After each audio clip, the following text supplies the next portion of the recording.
We are live. Kwame Hey, can you start off with that intro video I sent you? Come.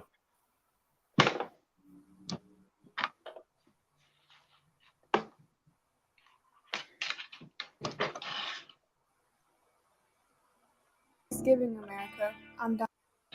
Happy Thanksgiving, America. I'm Donna, and I'm here with my friends to tell you the real history behind this holiday.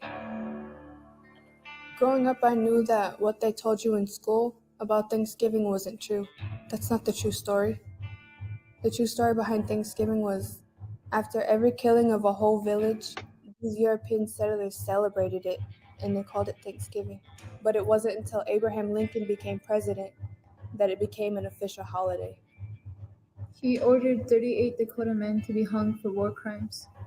After the sacred holiday Christmas, we take this time to remember our elders who lost their lives due to what really happened.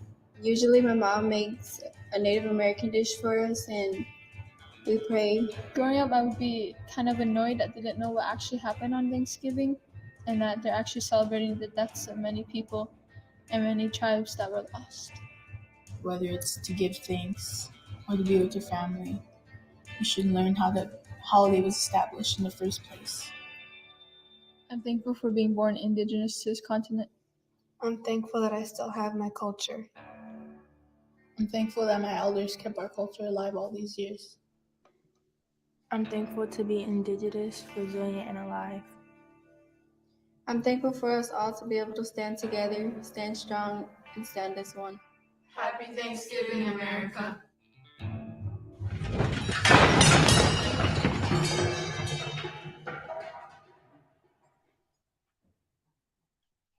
Hey, all praises, all praises, all praises, man. Hey, and if you didn't know, hey, we thankful that the Most High allowed us to see another day. And we thankful that the Most High gave us another day to be his servants, man, to keep his commandments, right? Gave us another day to repent, right? So, hey, shalom, shalom, family, to all the brothers and sisters that's tuning in. Welcome to another YAHAWAH'S Camp Wars on Wednesday.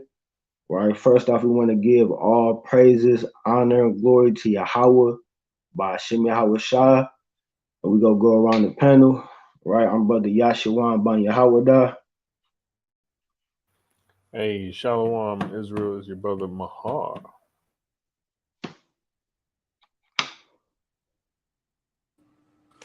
Yo, Shalom, it's Captain Ma'am. Shalom, Yasharala. Hey, Shalom, Israel. It's your brother Kazak. Hey, Shalom, Israel. It's your brother Shalak.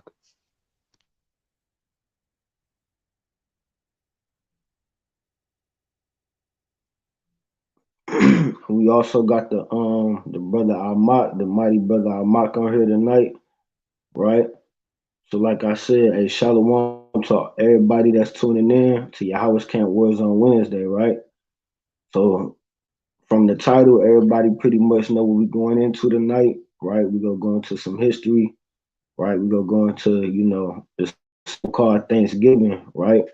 So everybody know, man, like I brought out, for the Halloween joint a few weeks ago, man, we in that time of year where we back to back with these so-called holidays, man, right? Like I said, back in the world, hey, this time of year was, some of our, favorite time of the year back in the day, right?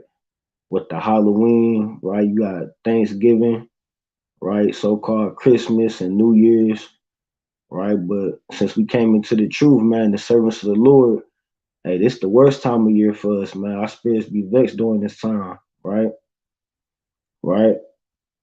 Right? Because a lot of our people, man, they so destroyed being in this captivity, man. We've been brainwashed into, celebrating the days where our people was being raped, robbed, and murdered. Right? Our people, celebrate the same days where we was being destroyed. Right? Our people glorify the days where, hey, we was being murdered, taken into captivity. Right? Hey, Kazak, can you give me the book of John chapter 8, verse 32? And Ephraim, can you give me The Apocrypha, can you go to the editions of Esther 14 to 15? Right. So we gonna get into it tonight, man, because a lot of our people still sleep. You know, being in this truth, man, we still got, you know, family members, you know, it seems like, you know, we might have family members that just don't get it, man, right? You tell them you don't celebrate Thanksgiving, and every year they do the same thing, man. Are you coming over? You coming over this year for Thanksgiving, right? Or the next year after that, or you go come this time, right? You still got people in your family telling you happy Thanksgiving, right? You might have a brother, a sister, you know, an aunt, right? Your grandma hitting you up, asking you if you coming over, right? Right? So our people got to wake up in these last days, right? A lot of our people don't even know the origins, you know, of where these so-called holidays, how they originated, right? But we just so brainwashed being in this captivity, we willingly follow after the ways of the other nations, right? But we got to think about it. Hey, before we came off those slave ships, we wasn't celebrating Thanksgiving, right? Before the indigenous people of this land was conquered by the Spaniards, they wasn't celebrating, you know, Thanksgiving and Christmas, right? These is customs that we took on after being conquered by our enemies, right? Hey, Shalom, King Zeph, YAHAWAH'S, Shabrakatah. Yeah, Shalom, YAHAWAH'S, Shabrakatah. Shalom, King. Shalom. All All right, let me get there real quick, cause Con. hold on, let me get there real quick. Con.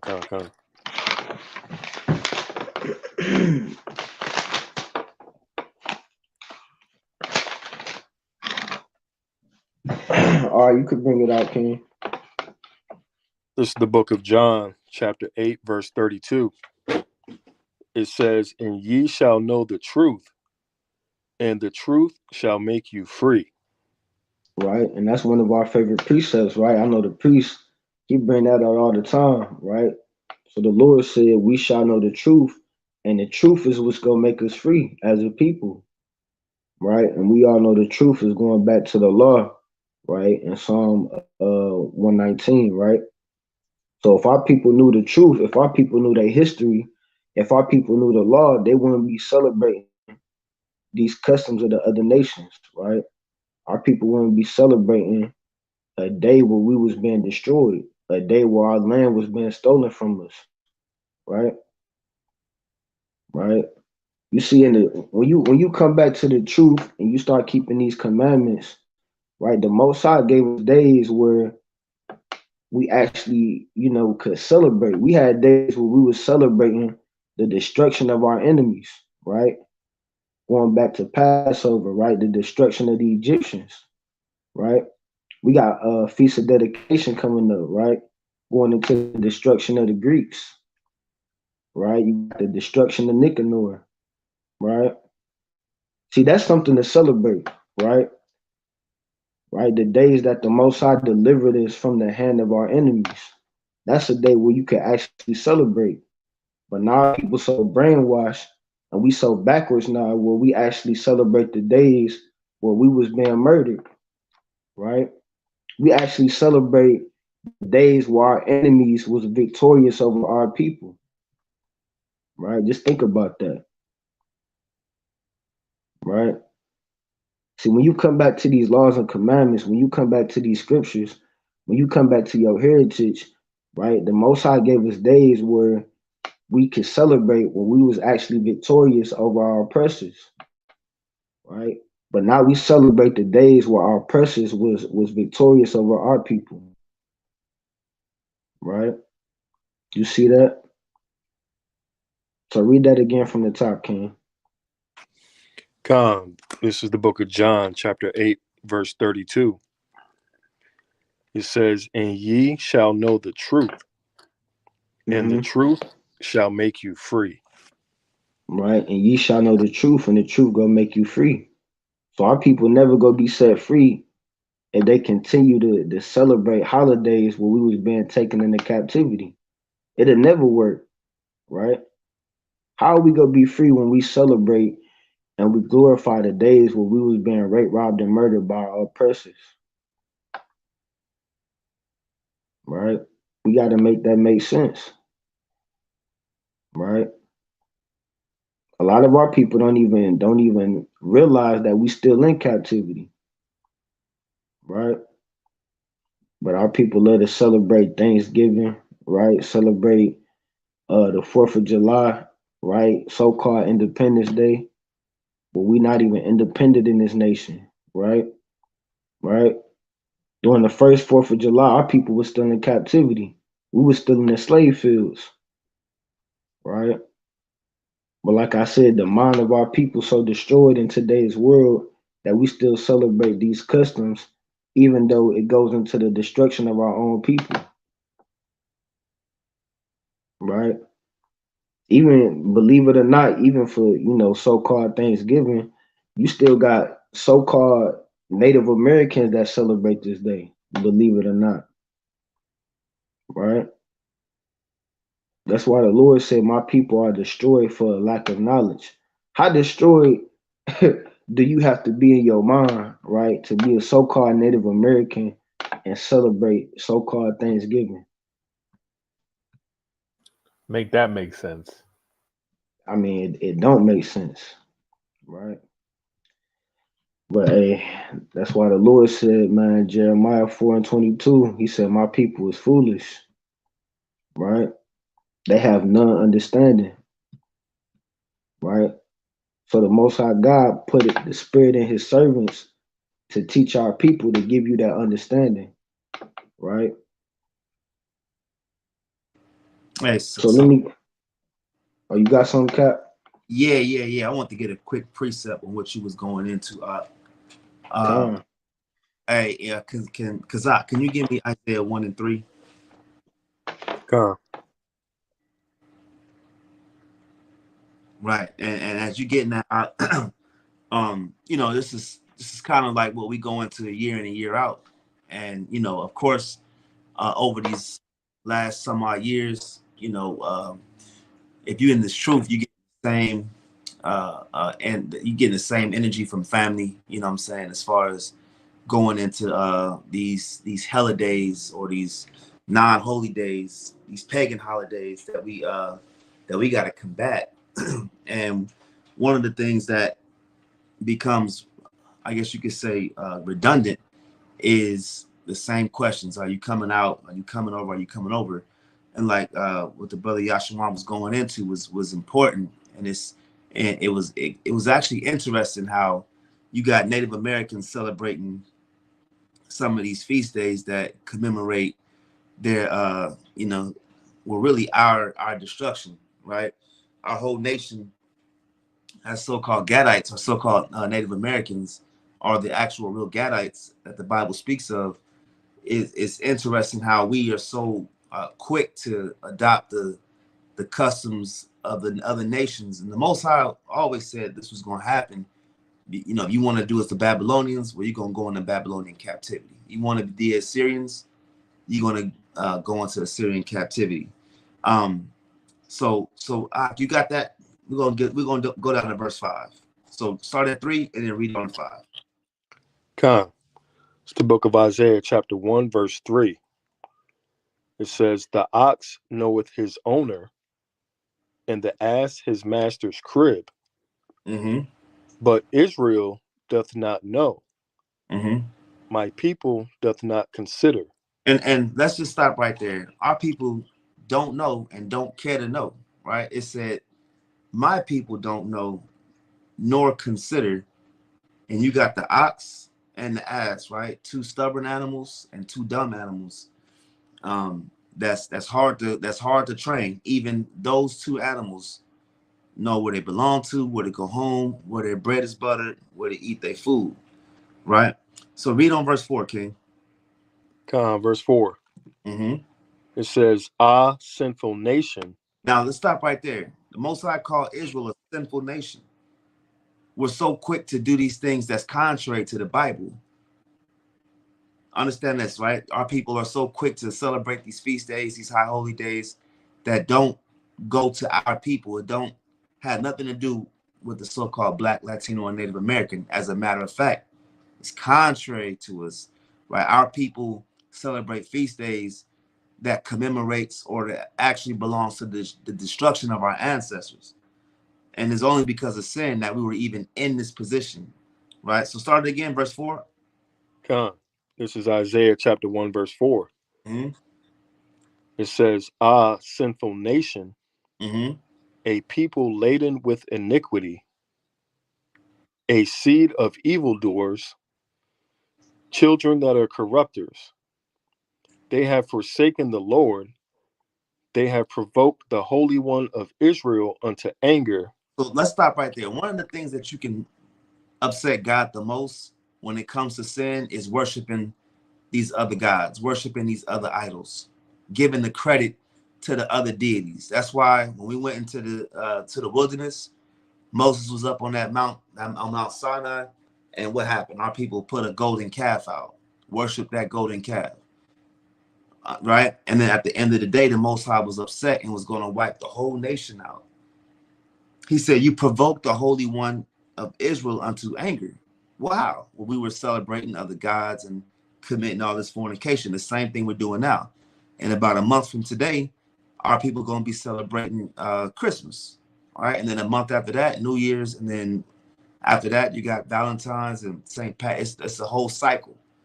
So that's how we provoke the Most High to anger. And just watching that video we was going into earlier before we started this lesson, it was funny interesting how the Native American point of view is, hey, we came back to our culture, but even the Native American culture that we see today ain't going back to the ancient Gadites. It's a little bit of traces in there, but it's not fully, right? So even the culture of the Gadite today isn't the culture of the original Gadite. It says they provoked the Holy One to Israel unto anger. They are gone away backward. Let's get verse 5. Con. Verse 5. It says, "Why should ye be stricken anymore?" Most High asking the question, why are you hitting your head against the stone wall? Right? Why are you doing these things that has never been proven to be beneficial to our people? Why should you be stricken anymore? Come on. "Ye will revolt more and more. Mm-hmm. The whole head is sick." It said the whole head is sick. Right? Our own people, whether you want to look at this spiritual or physical, it's still bad, right? Our people the whole head is sick. The whole mentality, our thought process is sick. Come on. "And the whole heart faint." And the whole heart is faint, meaning our reasoning on why we do things. You ever ask a Christian why you celebrate Christmas but not Halloween? It don't make sense. If they're both pagan, why are you putting one holiday over the other? Why is Thanksgiving over Halloween? Christians don't celebrate Halloween because it's pagan and it's worshiping the devil. They got all these excuses, but then they'll turn around and commemorate another holiday that's still pagan.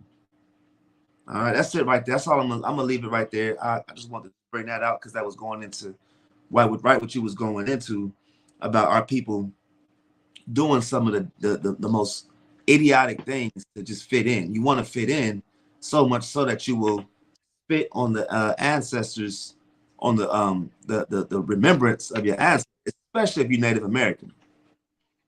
But like the Bible said, Israel don't know who we are, right? That's it on that. I'm gonna yield. Praise, man. A mighty points from the captain, man. Right, and that go right along with what we was going into, right? So, hey, Ephraim, you got that in Esther, the editions of Esther. Con. 14 verse. 14 and 15. The book of editions of Esther, chapter 14 and verse 15. Thou knowest all things, O Lord. Thou knowest that I hate the glory of the unrighteous. Right, so let's stop right there. So Esther said, I hate the glory of the unrighteous, right? So what is the glory of the unrighteous, right? Celebrating Thanksgiving, right? Celebrating Christmas, right?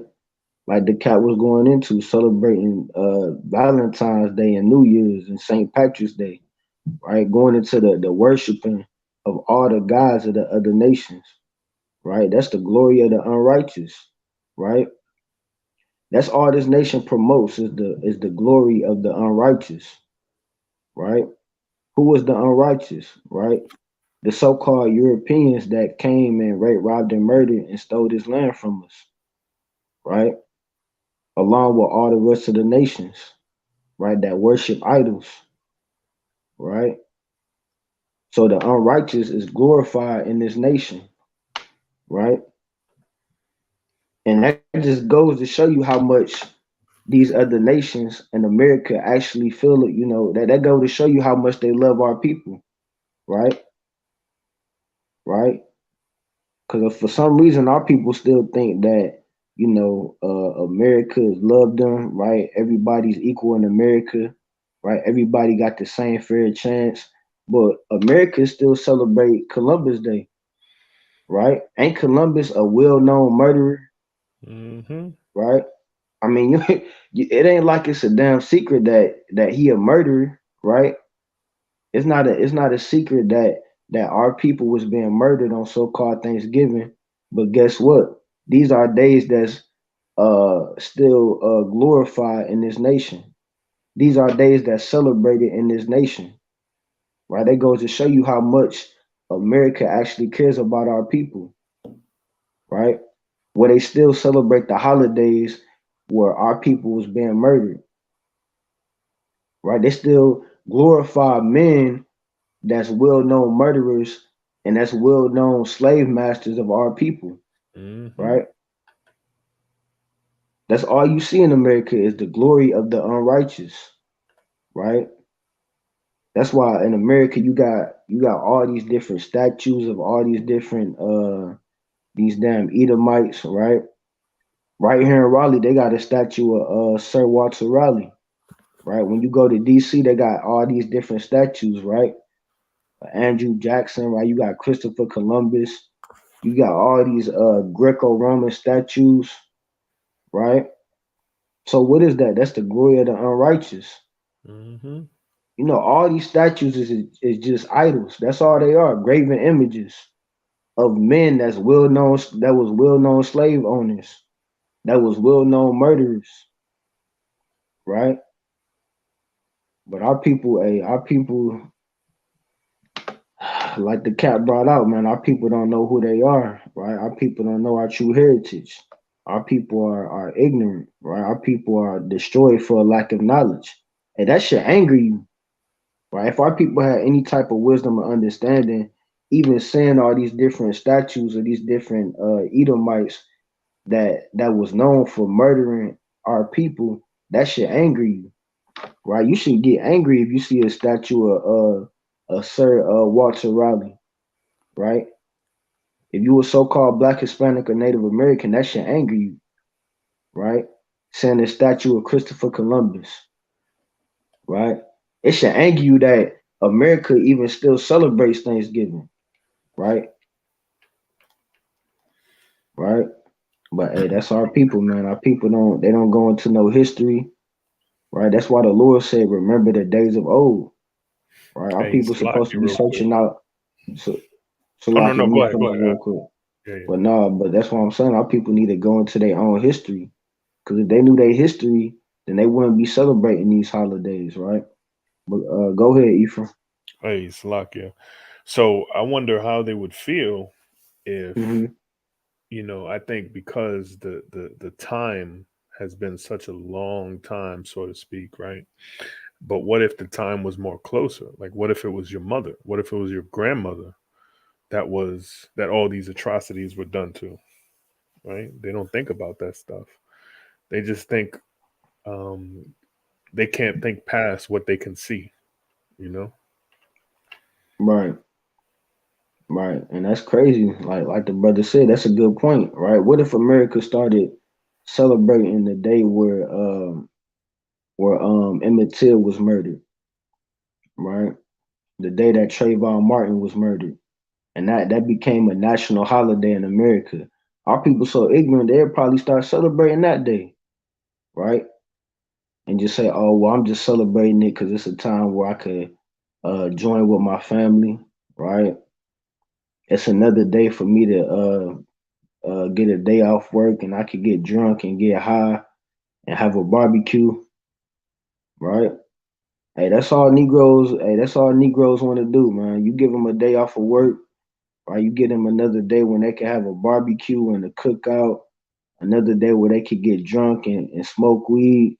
Hey, that's all our people want, right? That's all our people be happy with, right? But hey, all right. Hey, Salakia, and look, I just looked up something real quick.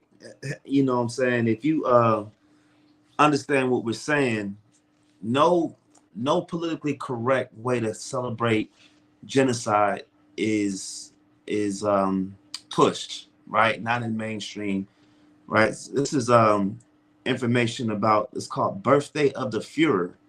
Now, this celebration celebrated Adolf Hitler's birthday.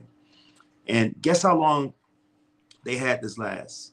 From 1933 to 1944. This was a holiday in Germany. It only lasted for more than a decade. And it was right during that time that Germany was in power. So I wonder why after 1944 that this birthday was no longer a national holiday. Oh, it's because it wasn't correct, or it was politically incorrect to celebrate the birthday of Hitler as a national holiday.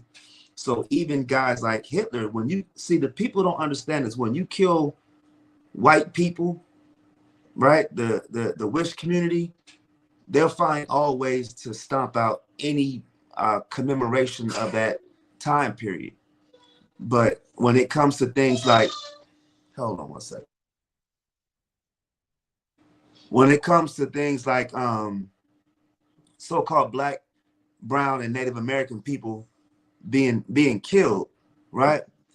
The genocide that we're talking about, we're talking about 6 million that Hitler killed versus hundreds of millions that Columbus, hundreds of millions of Cortez, hundreds of millions of people that was at the hands of some of these European empires that lit out there and killed people that look like us.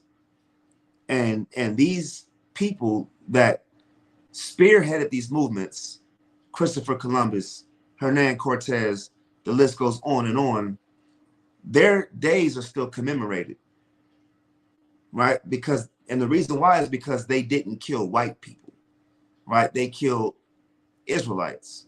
So these guys are propped up as heroes in the world, right? All throughout the world, but no one's asking for these things to be finalized, right? To be cut off. No one's asking to cut off or to expire Columbus Day. No one's asking to get rid of Thanksgiving. But as soon as you start killing white people, right, genocide of white people, then, you know, like Hitler, his holiday only lasted 11 years, and it was right during the they were and Germany was in power. So I'm gonna just end it on there. But like I said, and I mean, I'm sure there's other examples. I just wanted to bring that out, right? They got other holidays in Germany, Ascension Day. They got Corpus Christi. I mean, some of these things, Memorial Day of the Martyrs of the Nazi Movement. This is another holiday of Germany. Memorial Day of the Martyrs of the Nazi Movement. And it only lasted for a few years because it's not politically correct to commemorate quote unquote bad people. And what makes someone bad, right? You got guys, I mean, some of these dictators, they went around and committed genocide. America commits genocide, right? Early, George Washington, Thomas Jefferson, these guys that are the founding fathers of America that people look up to, they all committed genocide, heinous acts. But the people that they killed didn't matter to the people, to mainstream media. So these days get to stay going. But when it comes to, again, guys that slaughtered so-called white people, then these holy days or these holidays only last for so long. And then it's, oh, we got to get rid of it because it's not sensitive to that community.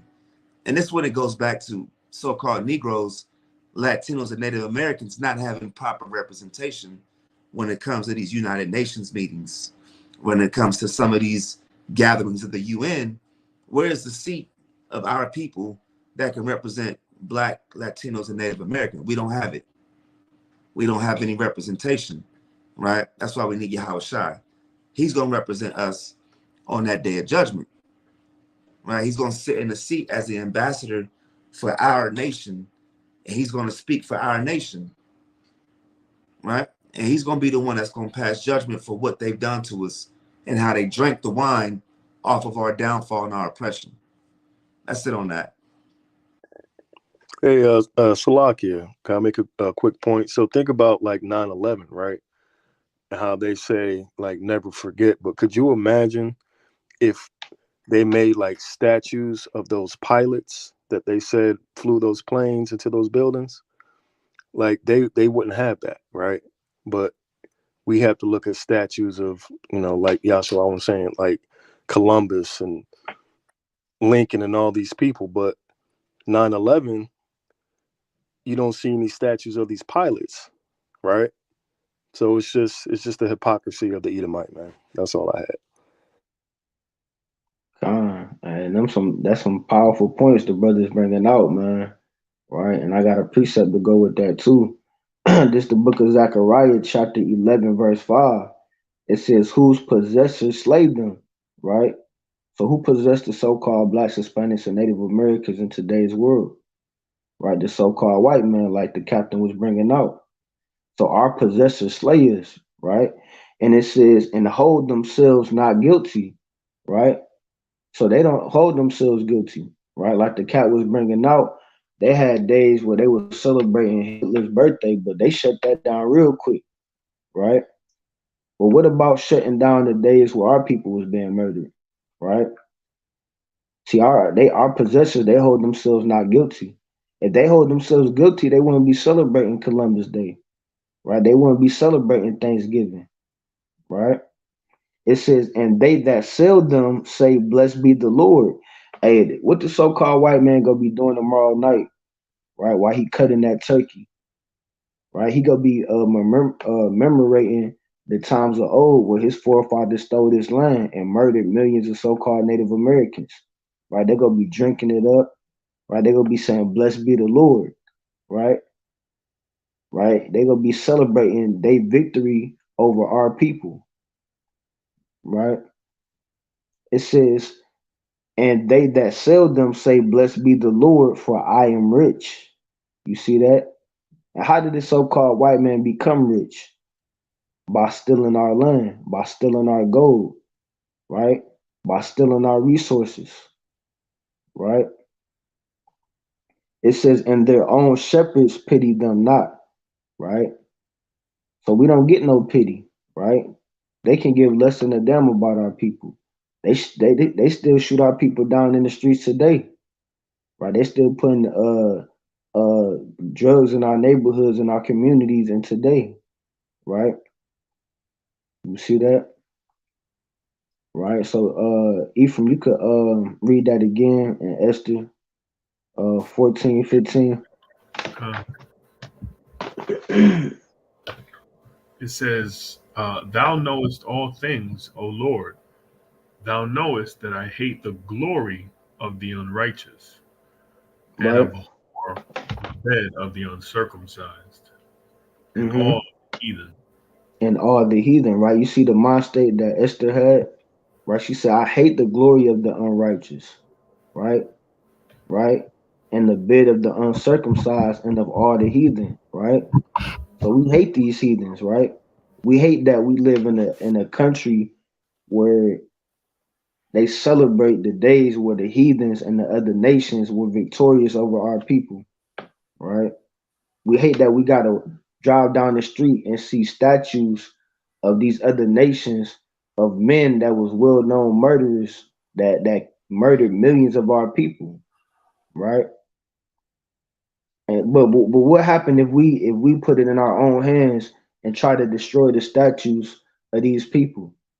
And they gonna take us to jail, right? You gonna be sitting in a damn jail cell, right? But America, they're not gonna tear down all these different statues of these men that was known for murdering our people, for enslaving our people, right?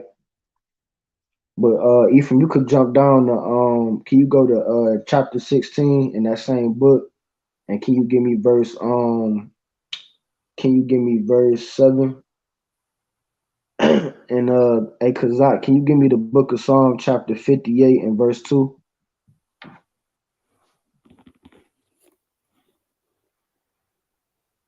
Let me know when you're ready, King. Come on, I'm ready. All right. Verse 7.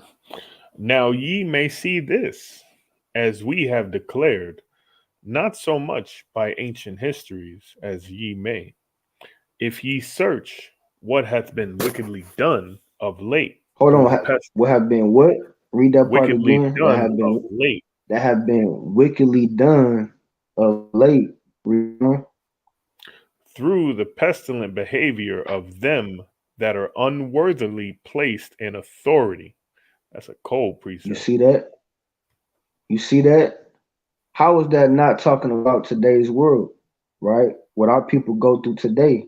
It says wickedly done, right? All the acts that these people did to our people, that's wickedly done, right? Deceiving our people, murdering our people, right? Raping our women, taking our children into captivity, right? Stealing our land, right? It says wickedly done of late through the pestilent behavior of them that are unworthily placed in authority, right? Tell me that's not talking about Esau, right? This man is unworthily placed in authority, right? How did he get this land, right? By raping and robbing our people, right? By deceiving our people, right? Acting like he was in peace with the so-called Native Americans and then stabbing those people in the back, right? So that's the so-called white man for you, right? This man is a coward, right? He know he can't go face to face with our people, right? So what he got to do? He got to deceive you, right? He got to ambush you, right? You see that? That's how these people get done, right? And they know they can't go to war with Israel, right? They know they can't stand toe to toe with our people, right? So they got to do all these certain tricks, right? Right? And deceive our people, right? And then we see what happened. They stabbed us in the back. They gave our people diseases, right? They ambushed us, right? So these people are unworthily placed in authority, right? So, cause you had that in Psalm 58, verse 2. God, King. All right. So before you get that, we gonna go into a little bit of history, right? And I'm gonna go into this book, and this is a classic, right? But I'm gonna jump around. I'm not gonna read, the whole chapter, but I'm gonna just jump around a little bit, right? So I'm gonna go into this book. Hey, everybody should know about this book by now, right? This is YAHAWAH'S Camp Classic right here, right? So you already know where I'm going, man, right? Hopefully everybody can see that in the camera, right? This is one of my favorite books by the elder, right? From Elder Zaquan from YAHAWAH'S Camp, right? Right, Holiday Hustle, right? Everybody should know about this book by now. If you watching this, I highly suggest you check out this book. It go into a lot of history about the origins of these so-called holidays, right? right? You see the author of the book, right? Look this book up. And if you can find it online, I highly suggest that you get this book, right? I'll stick But the we link in finna the chat. con all praises. But I'm gonna go into the chapter we're going to about Thanksgiving. And like I said, I'm gonna jump around a little bit. I ain't gonna read the whole thing, right? I just want to go into some of this history. Right? So it says Thanksgiving, and I'm gonna read a little bit of this paragraph right here, right? It says the story Thanksgiving that we're taught through the account and eyes of society, pastors, parents, and school is a very heartwarming account of history, whereas English and Dutch pilgrim settlers journeyed to the Americas. Once they embarked upon this strange land, now titled America, they came peacefully, made friends with the natives of the land, and planted a bountiful, loving 3-day feast and harvest during 1621, celebrating the first harvest since the Puritan separatists docked in Plymouth, Massachusetts. Right? So you see how Esau get down, right? And this the same story that we all grew up in school with, right? And it's the same thing they taught me in school, right? They probably teaching your kids this in school right now, right? They're not gonna teach you the truth about what actually happened on this day, right? I remember when I was in school, they told me the same thing, right, about Thanksgiving, right? It was a day where the so-called Native Americans and the so-called Pilgrims, right, they came together and they had a peaceful feast day, right? But hey, tonight we finna go into the truth about this, right? Because to be honest with you, if we don't teach our children the truth about these so-called holidays, hey, who else gonna do it? Hey, they teachers not gonna do it at school, right? So that's why we have to go into this history and we have to teach our children, right? So our children don't grow up and be deceived the same way that we was deceived, right? So I'm gonna jump down a little bit. It says the true documented history. So the true documented history, right? Not the lies that they teach you in school. It says the true documented history has shown the real account of Thanksgiving is a story of the murder of indigenous people and the theft of their land. Right? You see that? So the murder of indigenous people and the theft of their land. Right? So let me get that real quick. I'm gonna jump to that in Psalm, right? Right. So that's how Esau get down, right? He cover up the real history, but he teach your kids lies in school, right? About things that never happened, right? So let me get there real quick in Psalm.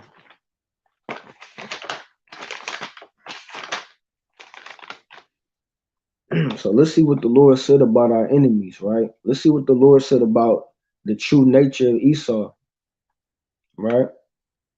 So if you got that, you could bring it out, cause Con.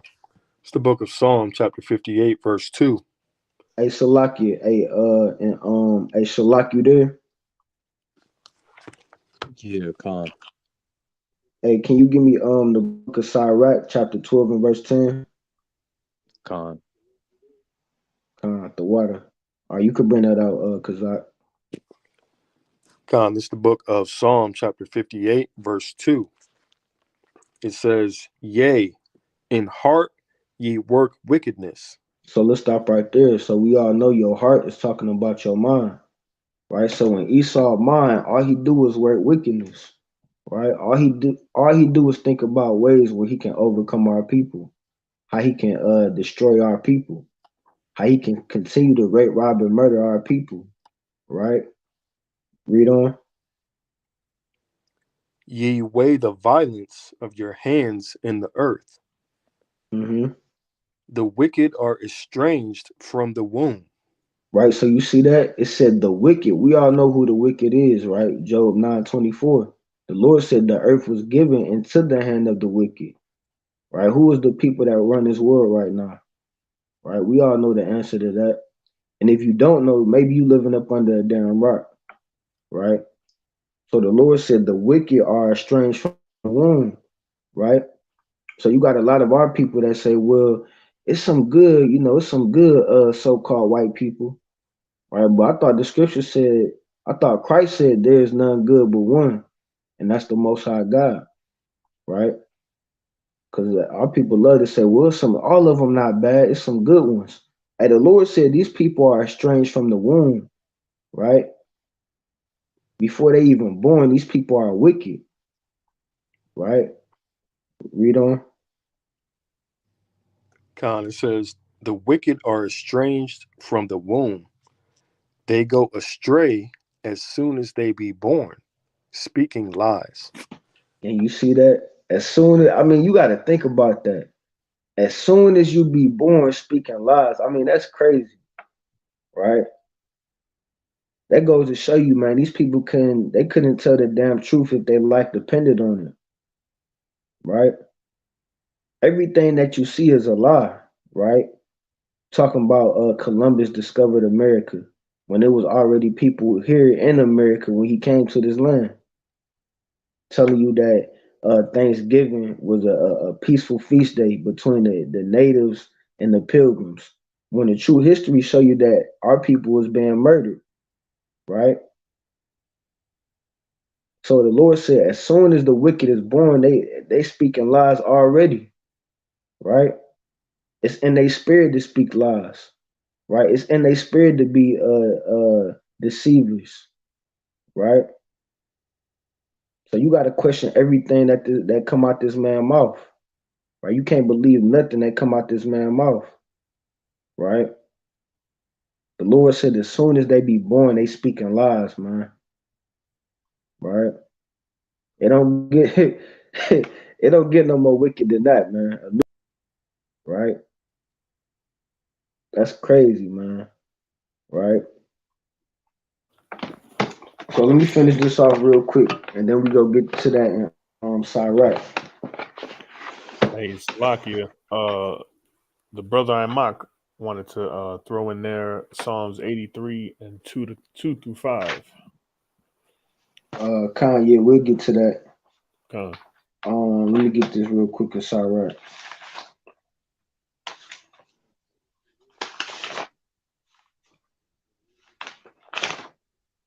All right, let me finish this off, right? It says, by the time the Mayflower landed in midwinter on the North American coast, the original native people of this stretch of this shoreline had already been killed off in 1614 when a British expedition landed here. It says when they had sailed back home to England. So this is a powerful point right here. It says when they had sailed back home to England, they took more than 100 Indians as slaves, leaving them with smallpox as well, right? So that's a point that go into some of our people that's even in this truth that say, well, the native Indians they're not Israelites, right? They don't fit Deuteronomy 28 and 68. Oh, really? Right? We going into a historic account, right? It says when they had sailed back home to England, they took more than 100 Indians as slaves, leaving them with smallpox, right? So is that not going into slavery on ships? And that's just one account, right? Hey, that's just one account. That's not even talking about, the rest of the natives that was taken on slave ships and brought to different parts of Europe, right? So that just go to show you the those of our people that talk about, well, the natives and the Hispanics, they don't fit the curses. But according to history, they do fit the curses, right? So it says this plague wiped out between 90 to 96% of the inhabitants in 3 years, destroying most native Indian villages completely. And you see that, right? So we got to remember, this is the day that our people celebrating. If you call yourself a Christian, right? If you a so-called Black, Hispanic, or Native American, and you celebrating Thanksgiving, hey, now's the time to wake up, right? Now is the time to do your research and look into the true history of this so-called holiday, right? So it says, when the pilgrims arrived in 1620, they were very unprepared for the winter weather, and many died, right? It says pilgrims dug up native Indian graves and robbed and vandalized their graves for dishes and pots, stole their crops, robbed their storage huts for food, and took many of the Indian natives prisoners, right? You see that? So you telling me that they don't fit the curses, right? Hey, our people need to go over this history, right? And you can't tell me these people ain't go through the curses, right? Been taken into captivity, right? Had their land stolen from them, right? Then the Lord say in Deuteronomy 28 that he was going to send a nation against us from far, from the one end of the earth, as swift as the eagle flieth, right? Right? So let me get that in Sirach 12 and 10. Con. And Salakia, a King Zephaniah, you still on here? Con. Hey, can you give me the book of Psalm chapter 55 and Con. verse can you start at verse 3, Baba Kasha? Con. So let's bring this out in Sirach 12 and 10. This is the book of Ecclesiasticus 12 and 10. Never trust thine enemy, for like as iron rusteth, so is his wickedness. Right, so the Lord said never trust your enemy. Right, so why did the Lord say to never trust your enemy? And we just brought it out in Psalm 58. The Lord said, as soon as the wicked are born, they come out the womb speaking lies, right? So why would you trust somebody they literally come out the womb speaking lies, right? So how the hell you go trust these people, right? So the Lord said, never trust your enemy, right? So read on. Con. Though he humble himself and go crouching, yet take good heed and beware of him, and And we thou just shalt read it be in unto this him. Salaki, and we just read it in this history, right? What did that so-called white man do when he came to this land and he encountered the so-called native Indians, right? Then he humbled himself, right? And he pretended like that he was friends with them, right? Hey, matter of fact, hey Ephraim, can you pull up that screenshot I sent you the other day Of the going into treaties. going into those different peace treaties? Hey, I already had it up, but I'm gonna bring up something a little better. I'm gonna bring up a list of treaties that they've broken. But let's just show the people that one first, and then we'll go into that list you got.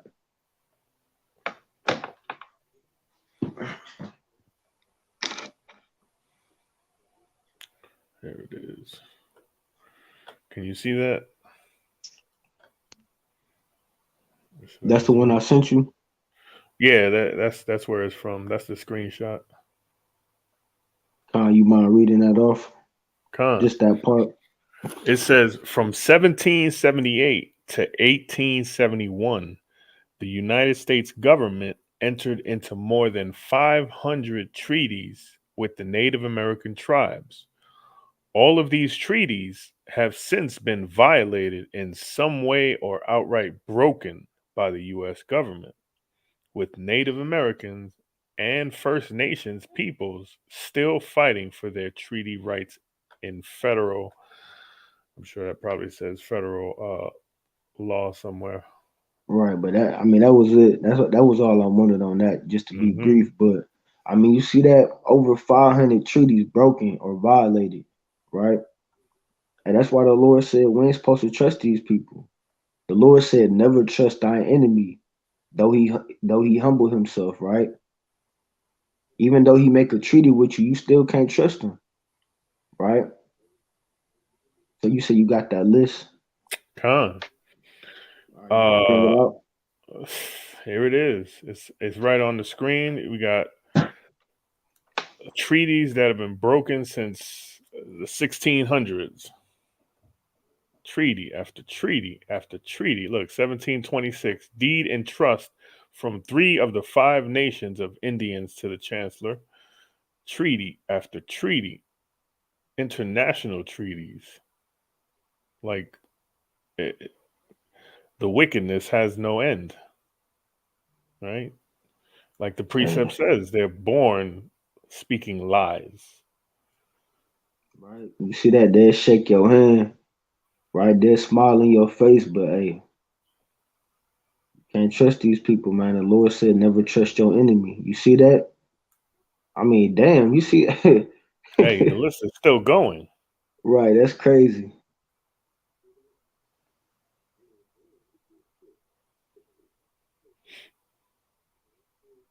Hmm. That don't make no sense, man. That's just ridiculous. And still doing it. Wow, that's crazy. That's a lot. Still doing it. You see that? So that's all you wanted to show on that. Yeah, con. All right, Con. So let's finish this off in Sirach. What I think we was at verse 11. Shalak. Con, con. Ecclesiasticus 12 and 11. Though he humble himself and go crouching, yet take good heed, and beware of him. And thou shalt be unto him as if thou hadst wiped a looking glass. And thou shalt know that his rust hath not altogether wiped away. Want me to keep Con. going? Con. Verse Con. 12. Set him not by thee, lest when he hath overthrown thee, he stand up in thy place. Neither Salakia. let So him let's sit stop. at thy. Let's stop right there. So you see that we've been going over this history in this book, and the Lord said, "Set him not by thee." Right, and we got examples of that going into this different history. Right, what happened when the so-called Native Americans made all these different treaties with the so-called white man, and he broke every single last one of them. Right, and then he stabbed those people in the back. Right, gave them smallpox. Right, stole their land. Right, gave them all different kind of diseases. And hey, the Lord said, "Set him not by thee, lest when he have overthrown thee, he stand up in thy place." You can't make this up. What the so-called white man doing right now in America?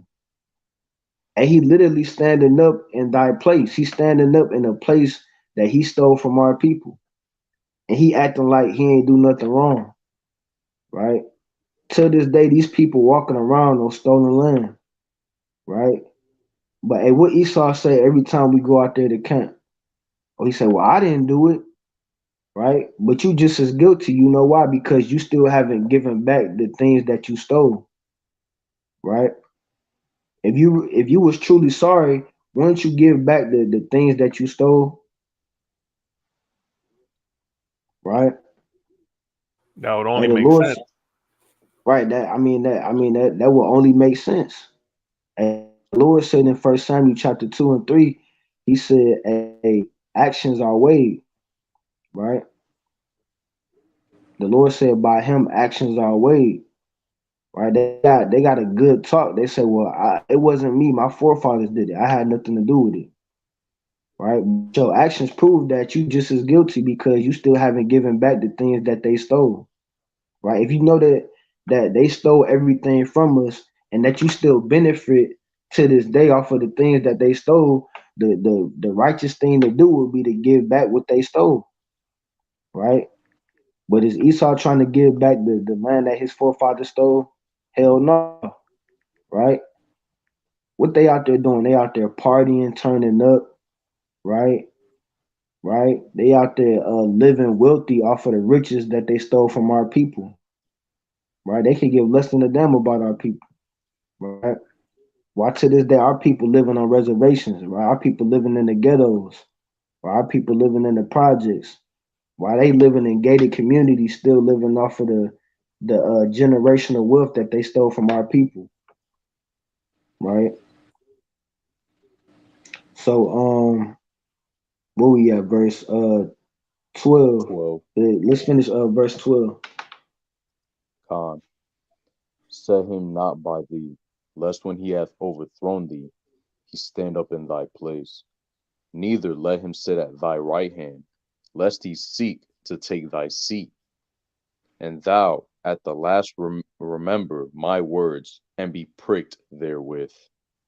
So let's stop right there. It says, lest he seek to take thy seat. And that's all Esau do, man. When he came to this land, and we already know what he was thinking in his mind, right? He was like, damn, this is a nice land right here. They got all these resources. They got all this gold, right? They got all this cattle, right? So he was seeking to take the seat of the so-called Native Americans and take this land from them, right? And take their cattle, take their crops, right? And we just read it in that book, going into that history, right? So you can't make this stuff up, right? So let's jump down to the verse 16, Baba Kashar. Khan, verse 16. An enemy speaketh sweetly with his lips, but in his heart he imagineth how to throw thee into a pit. He will weep with his eyes, but if he find opportunity, he will not be satisfied with blood. Right, you see that? It said he speaketh sweetly with his lips, right? That's what they did when they came over here to this land, right? Making all these different peace treaties, right? And then turn around and violated and broke every single last treaty that they made, right? It says he imagined how to throw thee into a pit, right? I mean, he imagining ways to kill you, right? To destroy you, to steal from you, right? That's what that means when it says put you in the pit, right? You ever heard the saying where people say, I'm gonna put you in the dirt, I'm gonna put you 6 feet under, right? That's how Esau think, right? Every single landmass that he go to, he imagining in his mind how to overthrow that land, right? How to steal their resources, right? So let's read down to 18. Khan, if adversity come upon thee, thou shalt find him there first. And though he pretend to help thee, yet shall he undermine thee. He will shake his head and clap his hands and whisper much and change his countenance. Right, and change his countenance, right? Right? Like that going to when people say, you know how people say, yeah, he finally showed his true colors, right? So that's how Esau get down, right? He go act like he your friend, but at the end of the day, he go show his true colors, right? It says, and though he pretend to help thee, and that's all Esau doing right now. That's why our people deceive, because Esau, all he do is pretend to help you, right? He pretend to help our people when he give us welfare, right? He give you Section 8, right? He give you food stamps, right? All these different presidents, before they get elected, they go on TV and tell our people how they go help our communities, right? All that is just pretend. He just pretending to help you, right? But if he really wanted to help you, like I said, he would give us reparations. He would have gave us our land back, right? He would have took his ass back to the damn caves that he came from and gave his land back to our people, right? He would have gave back all the riches and the gold and all the precious stones that he stole from our people, right? Right, so I'm gonna go back to this book. Like I said, I'm gonna jump around in this book a little bit, right? So I'm gonna finish this chapter off. It says the colonists invited the chief of the Wampanoag tribe, Masoi, to their first feast as a celebration of the land that they had forcibly acquired. The English invited several tribes to this celebration feast. The colonists offered food and drink, and 200 Indians had mysteriously dropped dead from unknown poison. Right. So you see that, right? That's why the Lord said you can't ever trust your enemies. Right. I'm gonna read that last part again. Right. It says the English invited several tribes to this celebration feast. Right. The colonists offered food and drink, and 200 Indians had mysteriously dropped dead from unknown poison. Right? You see that? Right? But this the same nation our people want to, be friends with, right? They want to trust in these people, right? But they don't go into the history and see all the horrible atrocities that these people did to our people, right? And that's why the Lord said you can't never trust your enemy, right? As if you had that in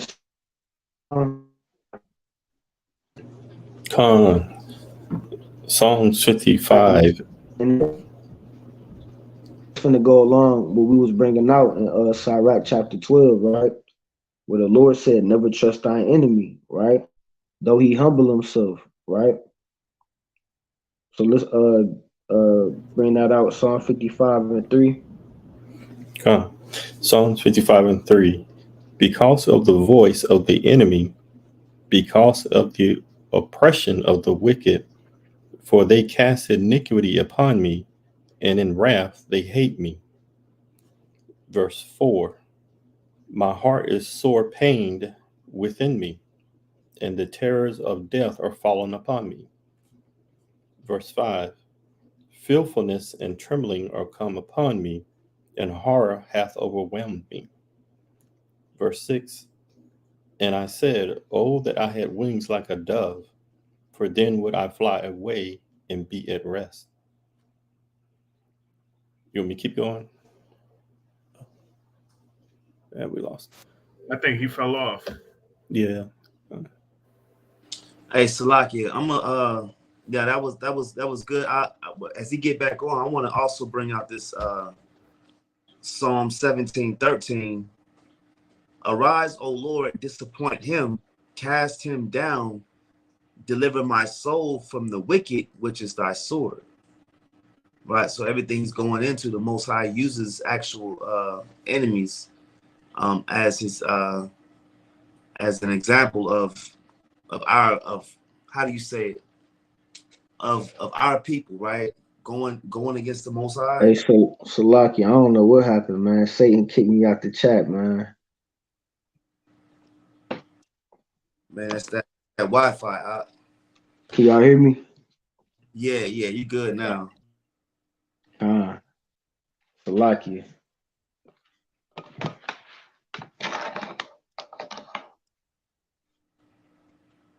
You was going into some cut. Yeah, I was just saying to summarize it, because I've been seeing the wicked, right? I'm gonna read it again. This is Psalms 17:13. Arise, O Lord, disappoint him, cast him down, deliver my soul from the wicked, which is thy sword. So the Most High will use these other nations as his rod of indignation towards our people. That's why it's important for our people to stay obedient and keep these commandments of the Most High. That's all I want to bring out. But I think y'all was in Psalm 55. That's when you dropped off. Yeah, man. Satan took me out, man. Let's go to Psalm 55 and can I get verse 20, Baba Kashah?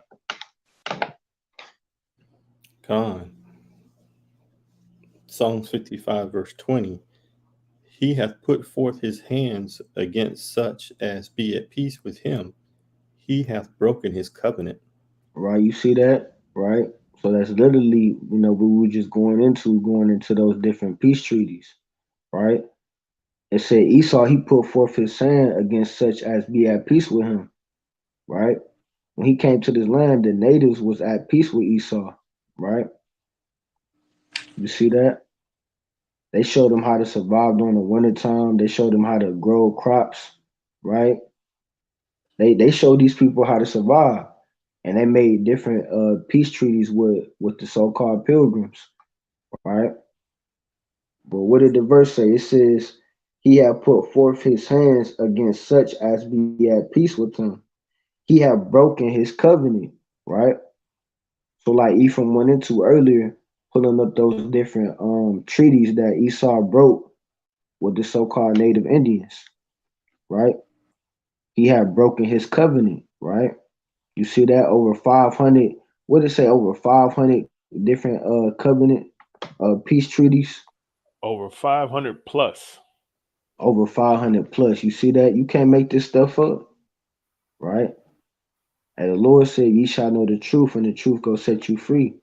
And we got the truth coming straight out these scriptures, right? You see that? Right? Salaki, can you read down to verse 23, Zeph? Verse 21. The words of his mouth were smoother than butter, but war was in his heart. His words were softer than oil, yet were they drawn swords. Verse 22. Right, you see that? So let's stop right there, right? So that verse right there go right along with what we was bringing out in Sirach, right? I'm gonna go back to that Sirach 12 and verse 16. It says, an enemy speaketh sweetly with his lips, right? But in his heart he imagineth how to throw thee into a pit. That's the same thing that go in that song. It says the words of his mouth were smoother than butter, but war was in his heart, right? You see that, right? So these scriptures, right, through different prophets, it continued to repeat itself, going into the same thing about the enemy, right? About the wicked, right? About the same people that the Lord told us to not trust in, right? And beware of these people, right? Right. So let's finish reading that. Verse 22. Cast thy burden upon the Most High, and he shall sustain thee. He shall never suffer the righteous to be moved. Verse 23. But thou, O God, shall bring them down into the pit of destruction. Bloody and deceitful men shall not live out half their days, but I will trust in thee. Right. You see what the Lord called our enemy? He said the bloody and deceitful man, right? Tell me that's not talking about Esau, right? He is that bloody and that deceitful man, right? And we're going into that history to prove that to our people, right? Who got more blood on their hands than the so-called white man, right? Who killed more so-called blacks, Hispanics, and Native Americans than the so-called white man, right? You see that, right? Hey, Kazak, can you give me Psalm chapter 140 and verse 1? Hey, Salakia too. Hey, Salakia, Go real ahead, quick. Cap. Iraq 12 and 16. Look at verse 17. And tell me this doesn't describe the so-called white man today. Right? It says, if adversity come upon thee, thou shalt find him there first. Now think about that. You ever have a situation where something's always stolen or something's vandalized and it's the same person that could be a suspect? I don't know if, like, when I was growing up, something was stolen and it's the same person that is always in the mix. Always is like a recurring thing when it comes to some of the things that's vandalized or broken or missing. I'm gonna read it again. If adversity come upon thee, thou shalt find him there first, and though he pretend to help thee, yet shall he undermine thee. How many, like you were saying, how many politicians pander to the so-called Black, Hispanic, and Native American about reparations, or they'll go on Joe Biden will say, you're not voting for me, you're not Black. Like, Right. you know what I'm saying? That whole idea, which I think voting in politics is dumb anyway, because you got Black people voting for so-called white of their political affiliation, and not necessarily about what they stand for. You see what I'm saying? It's almost like we're programmed, and they want to say Israelites are brainwashed, but Black people, Native Americans, well, Mexicans not so much. Mexicans, you kind of see them go towards the Republican side, right? But so-called Black folks, right? We're taught to vote Democrat just cause.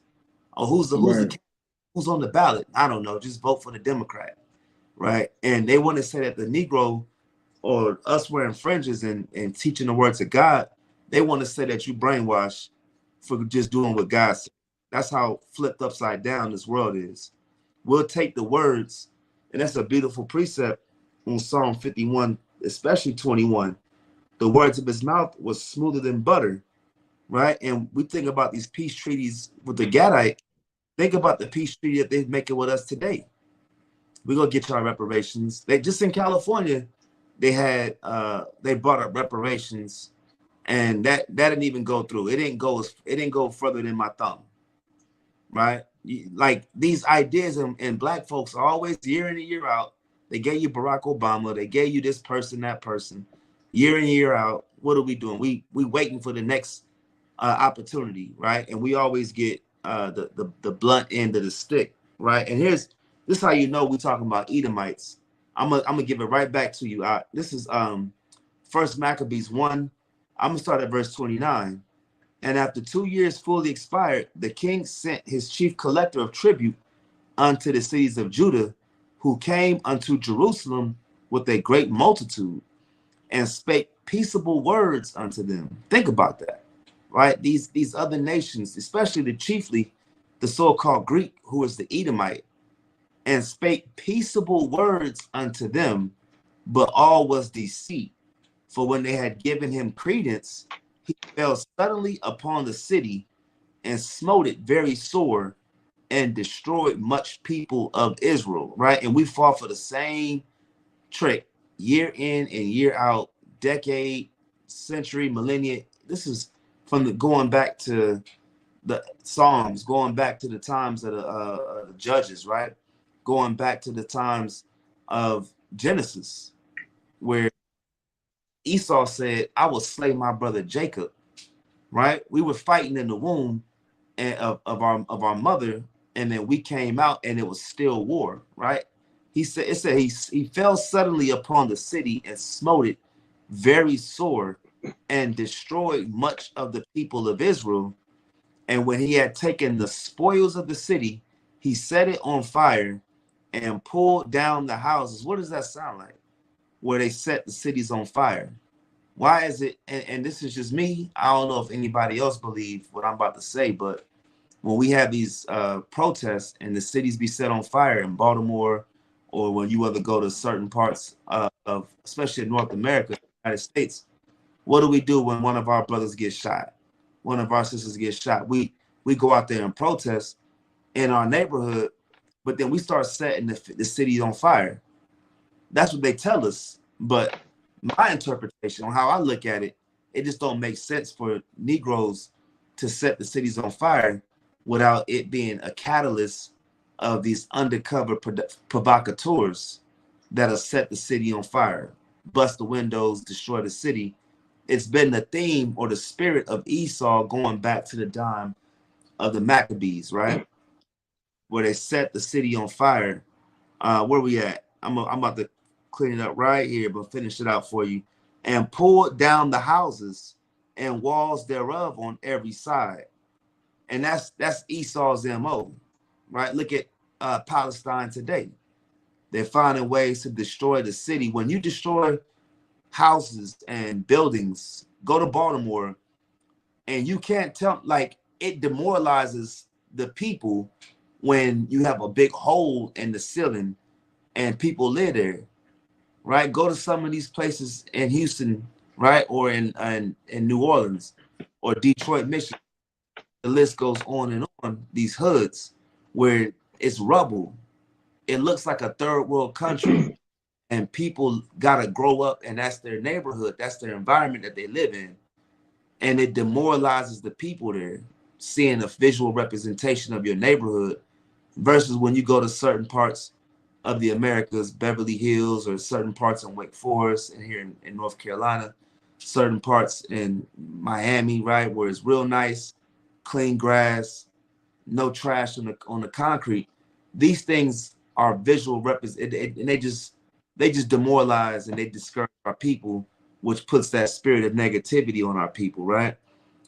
In verse 33, then builded they the city of David with a great and strong wall and with mighty towers, and made it a stronghold for them, right? But all in all, what I just want to bring out is what the brother YAHAWAH is bringing out beautifully is a lot of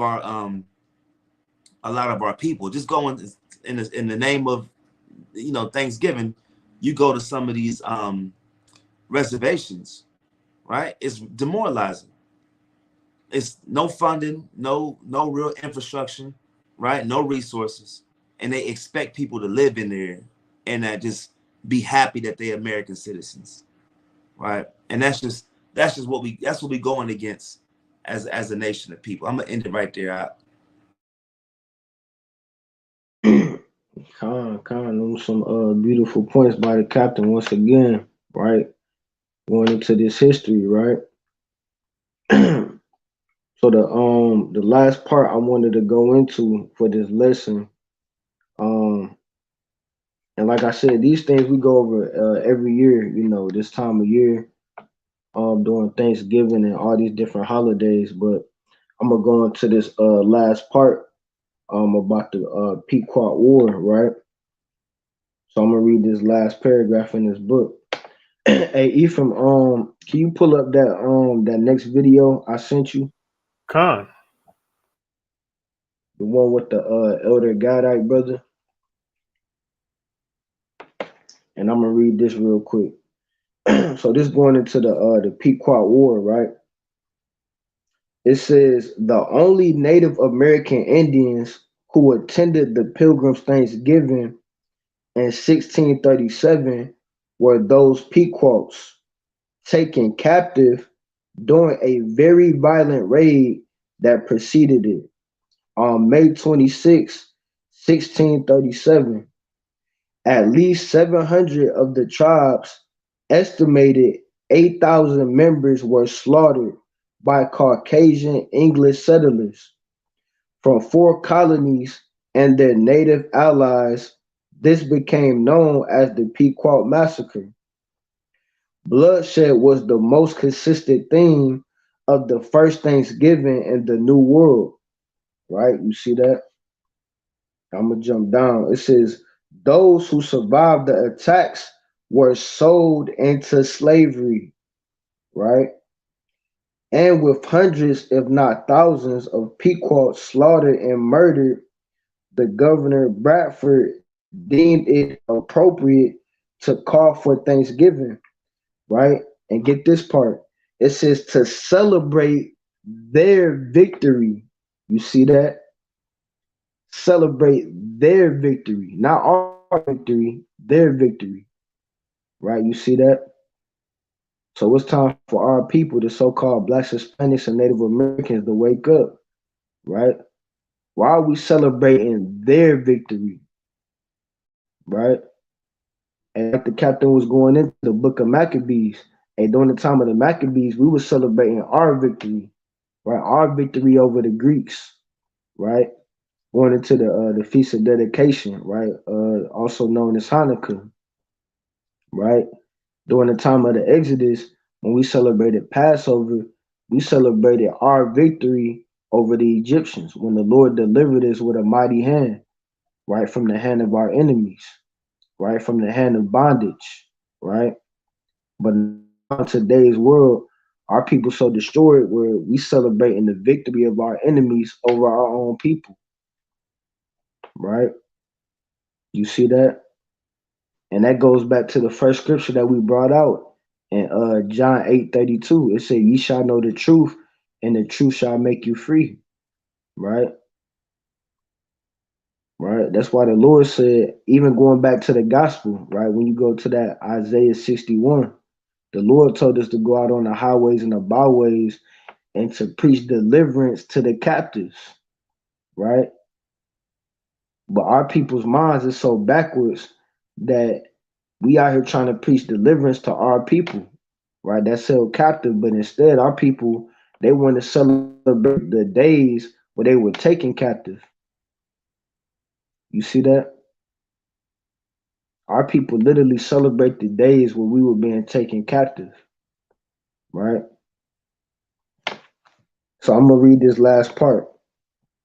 It says, "They stole and seized the land from the natives, capturing strong young native Indians for slaves and killing the rest. The Pequot War was one of the bloodiest Indian wars ever fought. In 1637, in the pre-dawn hours, the sleeping Indians were surrounded by English and Dutch mercenaries who ordered them to come outside.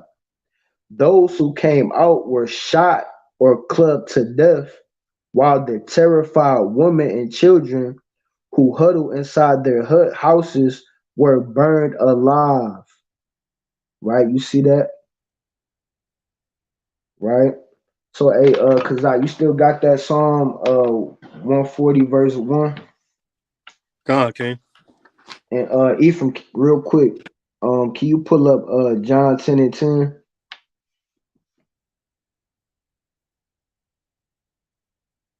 And Kazak, you can bring that out in Psalm 140.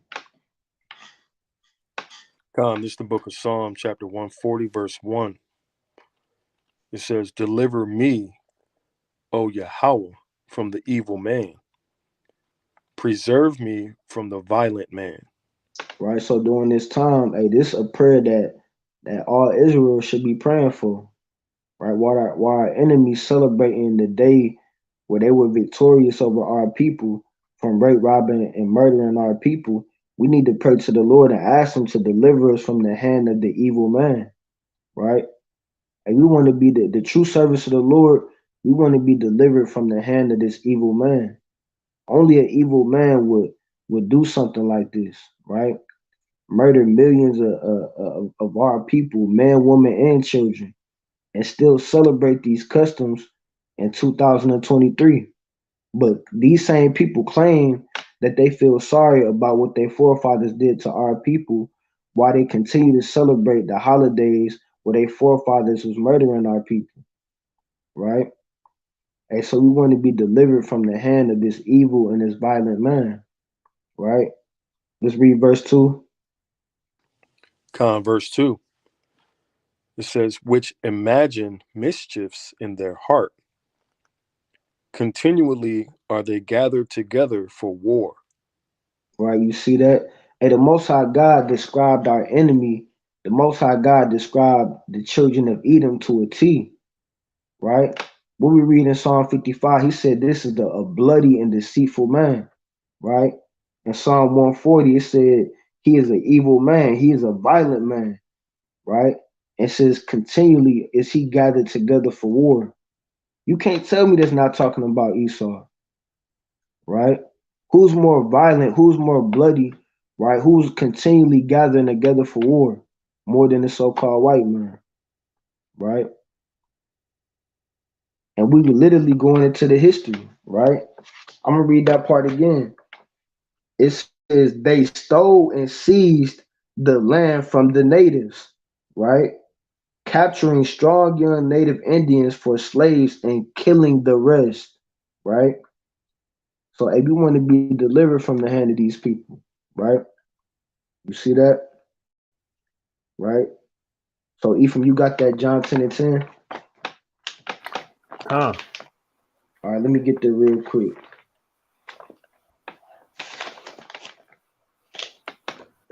All right, so you can bring it out if you got it.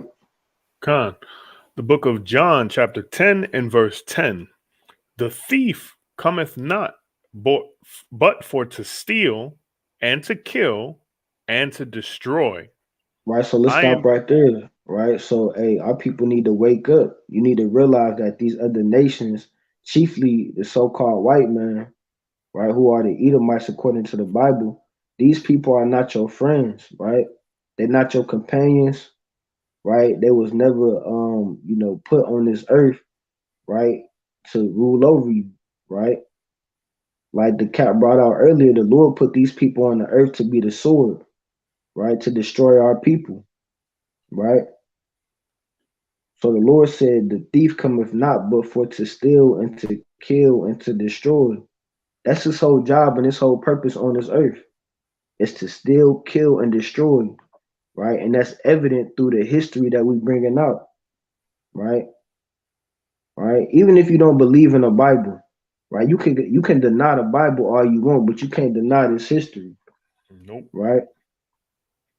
So people, well, I don't believe in the Bible. Okay, well, go to the library and pick up a world history book, and you tell me, right, that the so-called white man hasn't murdered millions and millions of our people. Shit, you could pick up any book. Right. You see that? But hey, our people want to continue to deny the truth. And that's why a lot of our people have to be destroyed. Right? A lot of our people will have to learn the hard way. Right? But that was did you finish that off, King? It All right, says, the thief cometh not but for to steal and to kill and to destroy. I am come that they might have life and that they might have it more abundantly. Right, and that's beautiful, right? So that's why we have to return back to the Lord and keep the laws and commandments, right? Because the Lord said, I have come that they might have life. But we don't got no life in this land. Our lives have been taken from us in this land, right? We don't have abundant life in this land. We dying at an early age, right? From the hands of our oppressors. Our children being shot down in the streets, right? Our oppressors putting guns and drugs in our communities, right? Our oppressors putting their knees on our neck, right? You see that? So that's why it's important for our people to return back to the Lord, right? So let me finish this book off, and then I'm gonna bring out this quick precept, and then we can play that video, right?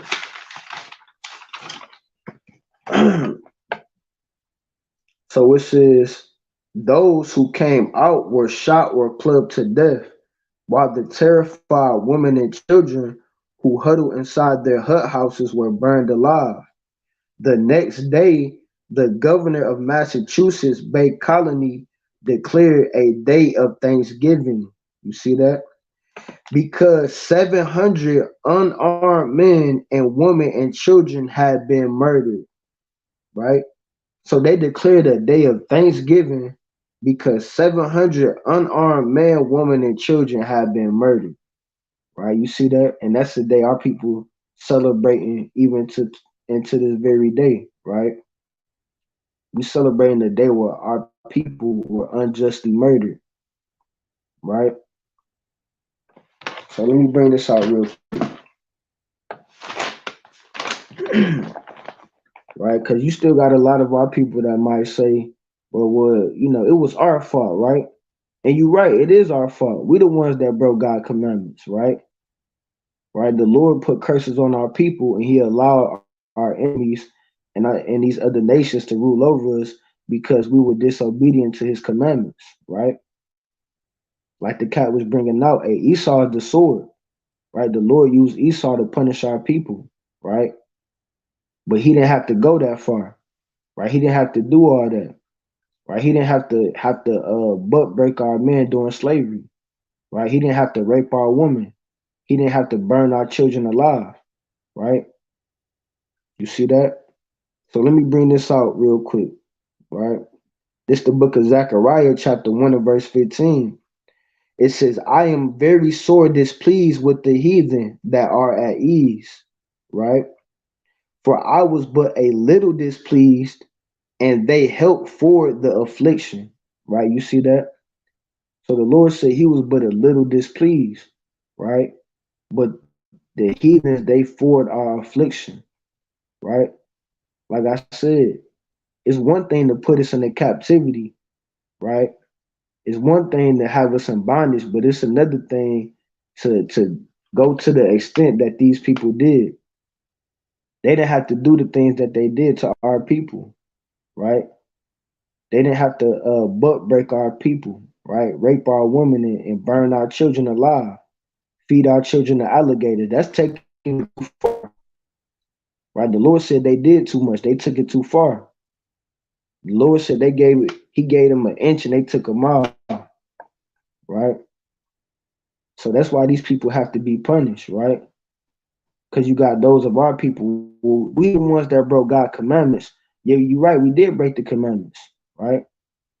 Yeah, the Lord did use Esau to punish us and to put us into captivity, right? But they overstepped their boundaries, right? You see that? I'm going to read that part again. It says, those who came out were shot or clubbed to death, while the terrified women and children who huddled inside their houses were burned alive, right? You see that? Right? So Esau overstepped his boundaries, right? Right? He didn't have to do that to our people, right? So that's why the Lord has to bring judgment and punishment upon our enemies, right? So that was it on that holiday hustle book. And like I said again, for all those that's viewing, right, we highly, suggest that y'all check out this book along with all the rest of the books that the elder got, right? And Ephraim, you said you go put the link in the chat. Already put it. All praises, right? So let's go into this video, and then I got a few more precepts, and unless somebody else got something to bring out, that's gonna be it for me. But let's go into this video.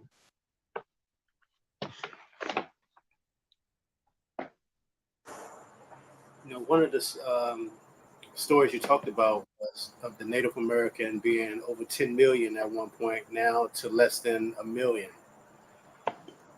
When the European invader came here in the late 1490s, there were 112 million of us in this Republic of the United States. It's not a country, it's a republic. And in less than 500 years, through genocidal practices, through the introduction of diseases that we had no immunity to, and other evil things that he brought, arrogance, greed, our numbers went from 112 million to less than 1 million by 1930. How do you kill off 111 million great people, loving people? Hey, Salak, can you go back to that that part? That part where they had the picture up. I want to read what it said on that picture.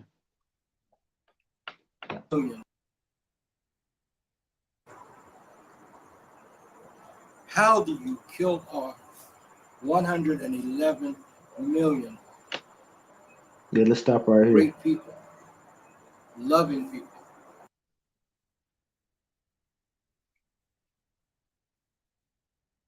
To that part where they had the that picture up.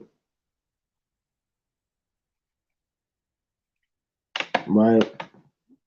So I'm trying to see what it say at the top.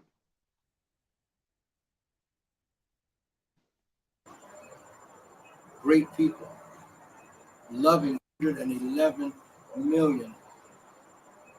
Right. So great people. Okay, so it says it says the biggest genocide. It says the biggest genocide in human history didn't occur in Nazi Germany, but on American soil. Dang, you see that, right? You see that? So that goes to even into, a lot of these Edomites, right? A lot of these so-called Israelis, where they be saying, well, when we be out on the streets and we be talking about all the atrocities that happen to our people, right? Like slavery, right? And they always say, well, what about the Holocaust, right? And try to act like that has some kind of relevance to the things that happen to our people, right? But let's see what that says. It says the biggest genocide happened on American soil, right? The biggest genocide happened to our people, the so-called Blacks, Hispanics, and Native Americans, right? Not to what happened to those fake Israelis over there where they talking about the Holocaust, right? Right, what it say? It says 100 million. What it say at the bottom? 100 million Native Americans were slaughtered, Were and less slaughtered than and lost their homeland. right. You see that 100 million, right? What did 100 million Israelis, or even close to that? Did 100 million of them get put to death over there at the Holocaust? Hey, you could Nah. even go. You could even go a step further and ask if it even happened. Like, there's some serious theories out there that, with proof, of course, attached to it, that it didn't even happen, and it was just a big old show. Right, you So see this that? whole world is a theater. Right, hey, the Lord said, "Never trust thy enemy." Right, you see that? Remember, it said as soon as he be born, he speak lies. Remember, I said you got to question everything that come out this man's mouth. Right? He wants you to feel bad for what so called happened to his people, but what about this history? Right? Hey, what do we read in Psalm? Hey, David, one of David's prayers, he said, "Oh Lord, deliver me from the hands of the violent man, of the bloody and deceitful man, who imagineth mischiefs in his heart." Right? Right. So let's finish this video. Loving people, people that are willing to share whatever they have, regardless of how small it is or how much they got. How do you do that? That's a genocide you don't hear in the history books. Absolutely. And another form of genocide that they practiced on us was paper genocide. There was a Dr. Arthur Plecker in Virginia, a cold-blooded racist, through taking a baby, an Indian baby, and instead of putting Indian or tribal name on that birth certificate, he would put mulatto or other. So many people walking around, even today as we speak, 2017, don't know who they are because at birth, their identity was destroyed through Dr. Arthur Plecker, the father of eugenics, who became the director of vital statistics during this time for the state of Virginia. Now, another thing that they teach in the history book was the whole Thanksgiving, the meeting. But we talked about that, and I wanted people to know the truth about that. It was actually, if you want to talk about how Thanksgiving came about. I do want to talk about it. First of all, you got to remember, my dear brother, that's history, his story. It's not our story. When they proclaimed Thanksgiving, it was in Mystic, Connecticut. A tribe of Indian people, the Pequots, that were thriving and surviving. But shortly after, we taught these white people how to farm and how to take care of the land and raise food. They got beside themselves. A few years after they started prospering, they decided that they were going to take their women and their children out to a big field and have a cookout celebration.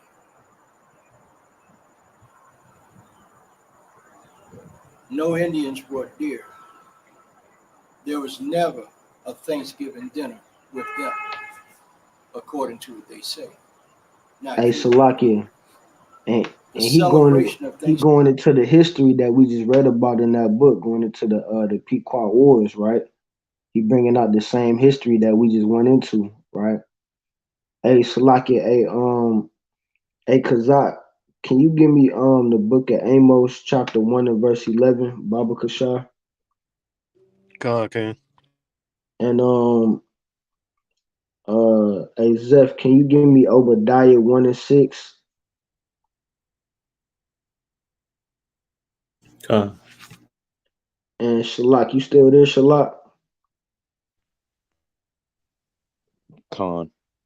Can you give me Ezekiel 35 and 1, Baba Kashar? I'm gonna get a few precepts after this video.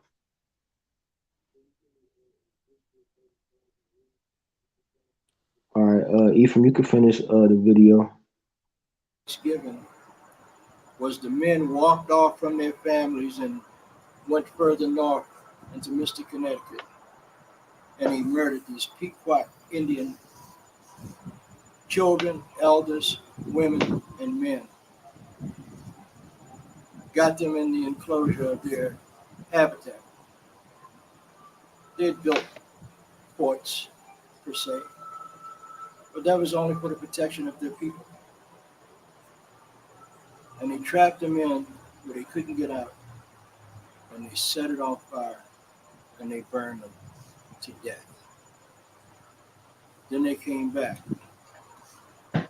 They were so thankful that they had killed these Indians, but that was the first Thanksgiving, not what you read about in their books. It wasn't until when President Lincoln decided, instead of having it every other day when they were going to different tribes, killing them, that he decided to make it once a year, a day of Thanksgiving once a year. True. But let me tell you about President Lincoln. Because Indians, the Dakota, and Nakota Indians wouldn't give up. These are the people from Minnesota, North Dakota, South Dakota, up in that area, would not give up. They were fighting, and they captured in excess of 200 of them. And they wanted to hang them all. But Lincoln intervened because of politics, should I say politics. And he said, no, I don't want you to hang them all. Pick 38 of them. And that's how they came up with the Mankato 38. That was the largest mass hanging ever in this country, this republic. It turns out there is one. Right. So that was it on that video, right? So like we've been going into all night, going into the history of Esau, right? Right, all the wickedness and evil acts that he did to our people, right? So like I said, these people are not gonna go unpunished, right? The Lord will have vengeance upon the enemies of our people, right? So let me get that in Amos 1:11, because a lot of our people say, well, you know, God go forgive everybody, right? The Lord is good, the Lord is loving all the time. And no, the Lord said he gonna punish people according to the scriptures. The Lord said all these other nations have a judgment coming to them for the evil and the wickedness that they did to his chosen people, right? Because our people think, you know, the slave and the slave master gonna be holding hands in the kingdom of heaven together, right? But that's a damn delusion, right? So let's see what the Lord said about the children of Edom, right? Let's You bring gotta that be out. smoking crack if you think that's gonna happen, man. Hey, a lot of our people might be smoking crack then, man, because that's what they think, man. Right?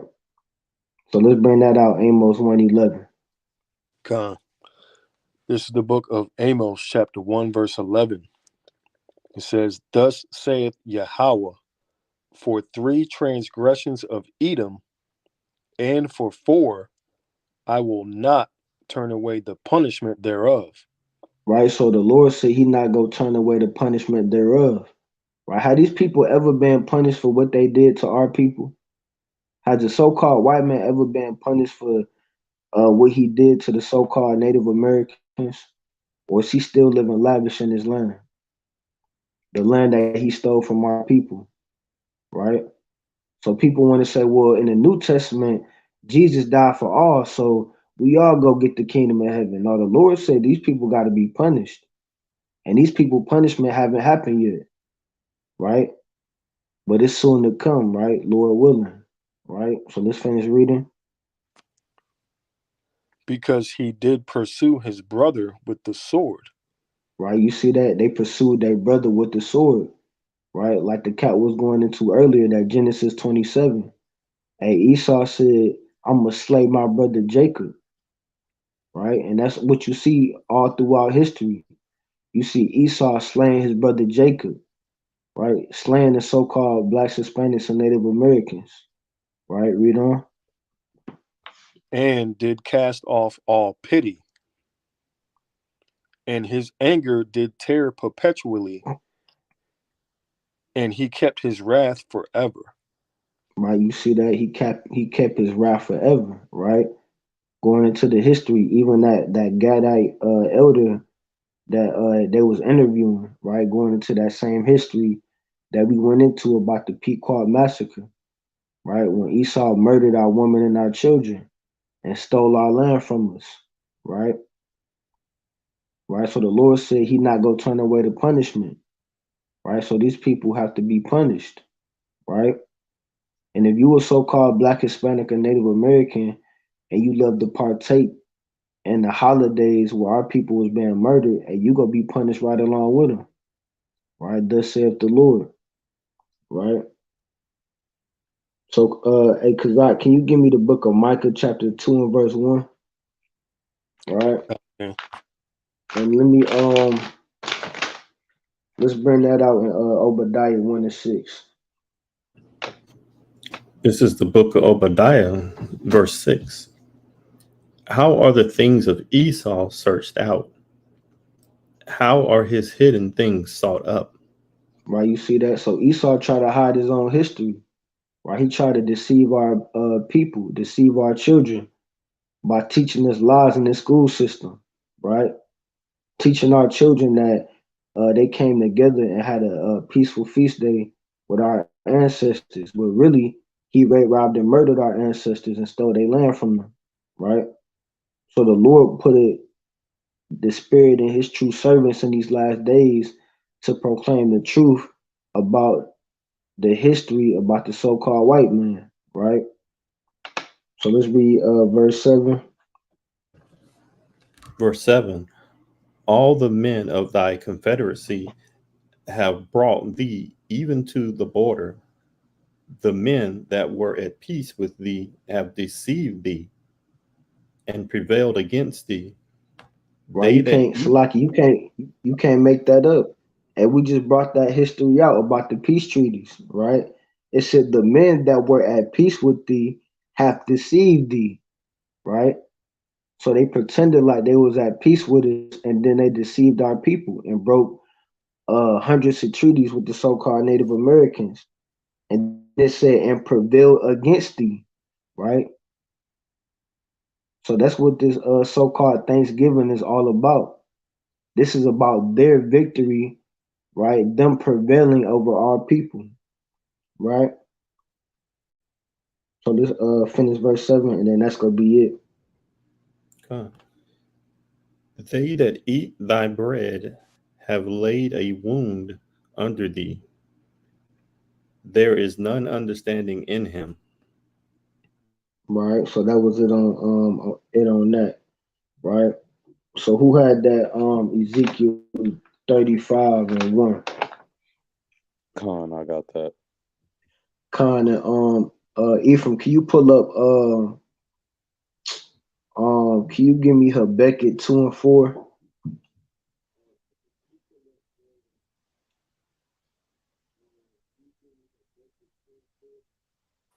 God, I got you, King. All right. Now let's read this Ezekiel 35 and 1, and let's jump down to let's read down to verse 8, Baba Kashah. Khan, Ezekiel 35 and 1. Moreover, the word of the Lord came unto me, saying, Son of man, set thy face against Mount Seir, and So let's prophesy stop right against there. it. Right? It says, Son of man, set thy face against Mount Seir, right? So what does that mean? If you against somebody, that means you're in opposition to that person, right?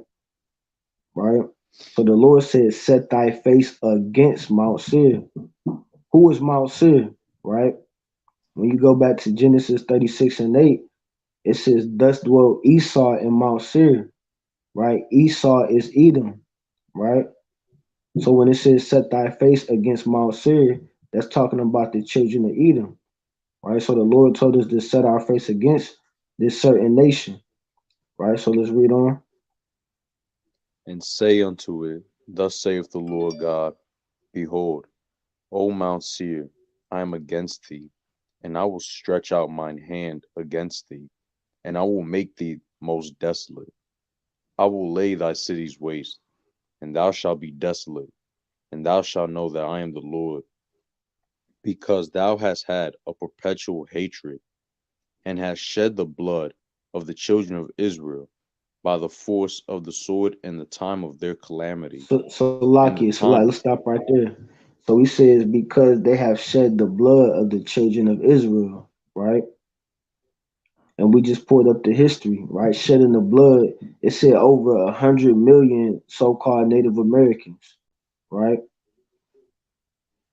I mean, you can't get no more. It don't get no more worse than that, right? Shedding the blood over 100 million Native Americans, and that's just, hey, look, that's just one tribe. That's just a tribe of Gad, right? The Lord said they shed the blood of the children of Israel. Hey, they shed the blood over 100. It said over 100 million, and that's just the tribe of Gad, right? That's not even including all the rest of the tribes. So just think about that. Think about how much blood of our people that Esau shed, right? That's not even going into to the southern kingdom and all the rest of the tribes, right? So let's read on. in the time that their iniquity had an end. Therefore, as I live, saith the Lord God, I will prepare thee unto blood, and blood shall pursue thee. Since thou hast not hated blood, even blood shall pursue thee. Thus will I make Mount Seir most desolate, and cut off from him that passeth out, and him that returneth. And I will fill his mountains with slain men, and in thy hills, and in thy valleys, and in all thy rivers, shall they fall that are slain with the sword. Hey, all praises to the Most High, man. Hey, and the servants of the Lord, and we pray that we see this day, right? And we pray that we have the privilege to see this day, to see the destruction of our enemies, right? To see Hey, the we pray we recompense, are part of it. right? A Khan, right? And we pray that we get the partake in the vengeance on our enemies, right? That raped, robbed, and murdered our forefathers, right? Right. So that's something to celebrate, right? Why are people gonna be celebrating the day where we was being destroyed, right? Tomorrow night, right? You gonna have so-called blacks, Hispanics, and Native Americans, right, eating turkey and stuffing and mac and cheese and praying to the Lord, telling them that they thankful. Thankful for what? You thankful that your land was stolen from you, right? You thankful that your people was being raped, robbed, and murdered. Are you thankful that you still in captivity and you still breaking the Lord's commandments even unto this very day? Right? Hey, remember, we keep going back to that first scripture we brought out. Hey, ye shall know the truth, and the truth shall make you free. It's time for our people to know the truth. But in order to know the truth, you got to open up this Bible and you got to learn about your true history. Right? So that was it on that. What I had that Micah 2 and 1, Kazak. Okay. All right, let me get there real quick. And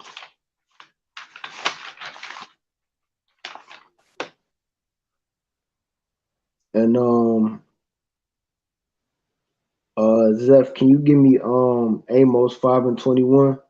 And then I got a couple more after that, and then that's gonna be it. All right, so let's bring this out. Micah 2 and 1. This is the book of Micah, chapter 2, verse 1. It says, "Woe to them that devise iniquity and work evil upon their beds. When the morning is light, they practice it because it is in the power of their hand." Right. And they keep Verse going. 2. And they covet fields and take them by violence. Right, so let's stop right there, right? So we all know going into covetousness, right? That's to have a strong desire of something that don't belong to you, right? Hey, this land didn't belong to Esau, but it said they covet fields and they take them by violence, right? Right, and that's the nature of the so-called white man, right? He covet all these different land masses upon the face of the earth, and then he send his military into all these different nations, and he take over, right? He take their land, their resources, right? That's how the so-called white man get down, right? So the Lord said destruction into these people, right? He said woe unto these people, right? That covet fields and take them by violence, right? So let's finish that verse off. Verse 2. And they covet fields and take them by violence, and houses and take them away.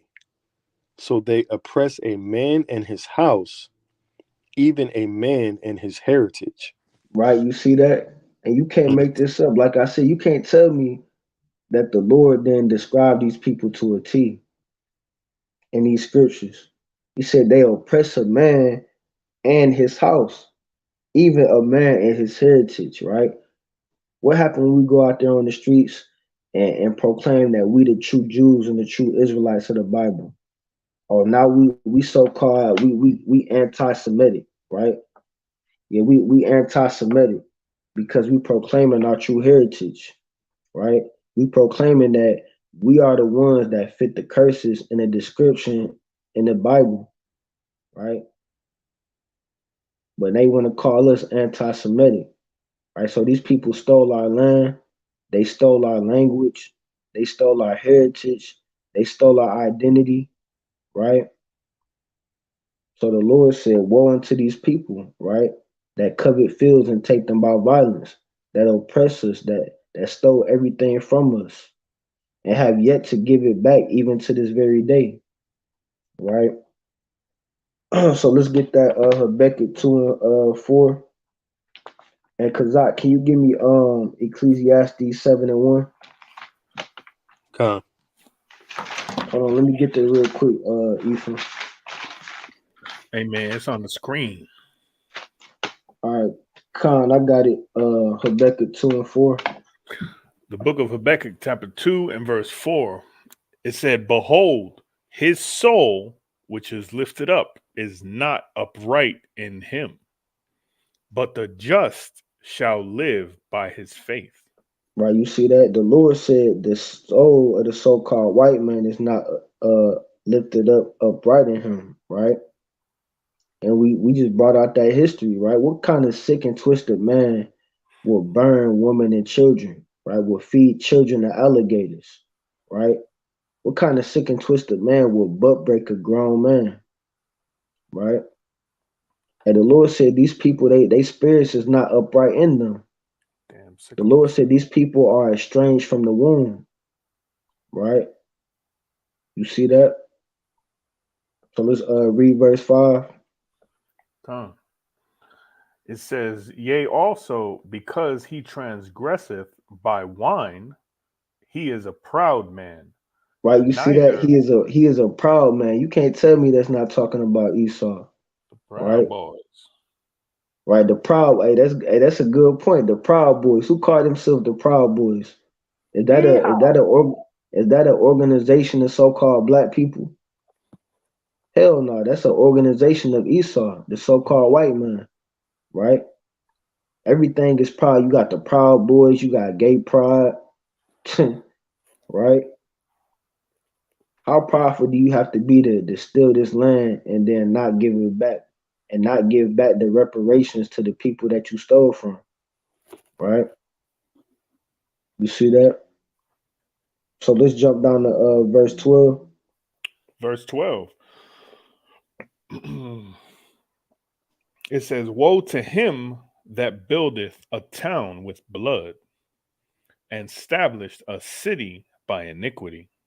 Right? So you see that? So the Lord said, destruction to him that buildeth a town with blood. Right? This whole country was built on the blood of the so-called blacks, Hispanics, and Native Americans. Right? We standing on the blood of our ancestors right now. Right? So the Lord said destruction into this place. Right? So it's time for our people to wake up. Right? It's time for our people to come back to their true nationality. It's time for our people to repent and separate from this folly. Right? You see that? Because the Lord is finna bring a great destruction upon this place. Right? Remember what the Lord said in Numbers. He said the land can't be cleansed by the blood that is shed therein, but by the blood of him that shed it. Right?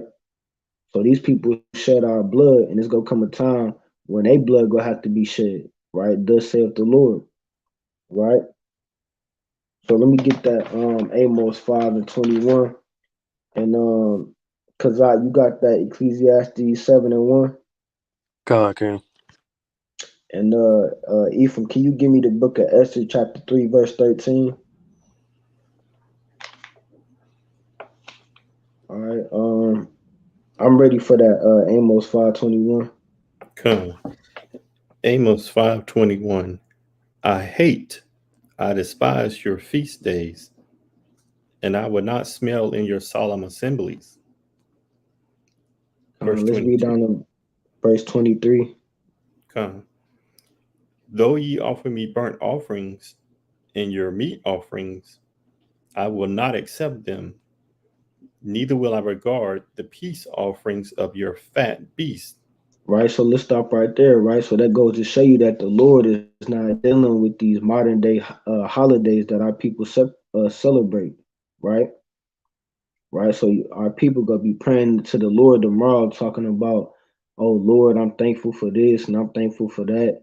Right, right. The Lord said He not dealing with that. Right, He not dealing with these sacrifices to these other gods. Right, on Thanksgiving, on Christmas. Right. Right? Our people gonna be eating damn pork tomorrow, right? They gonna be eating that turkey, that stuffing, right? Hey, Northern Kingdom, they be having the damn pig with the apple in his mouth on Thanksgiving, A nice big right? giant me. Right.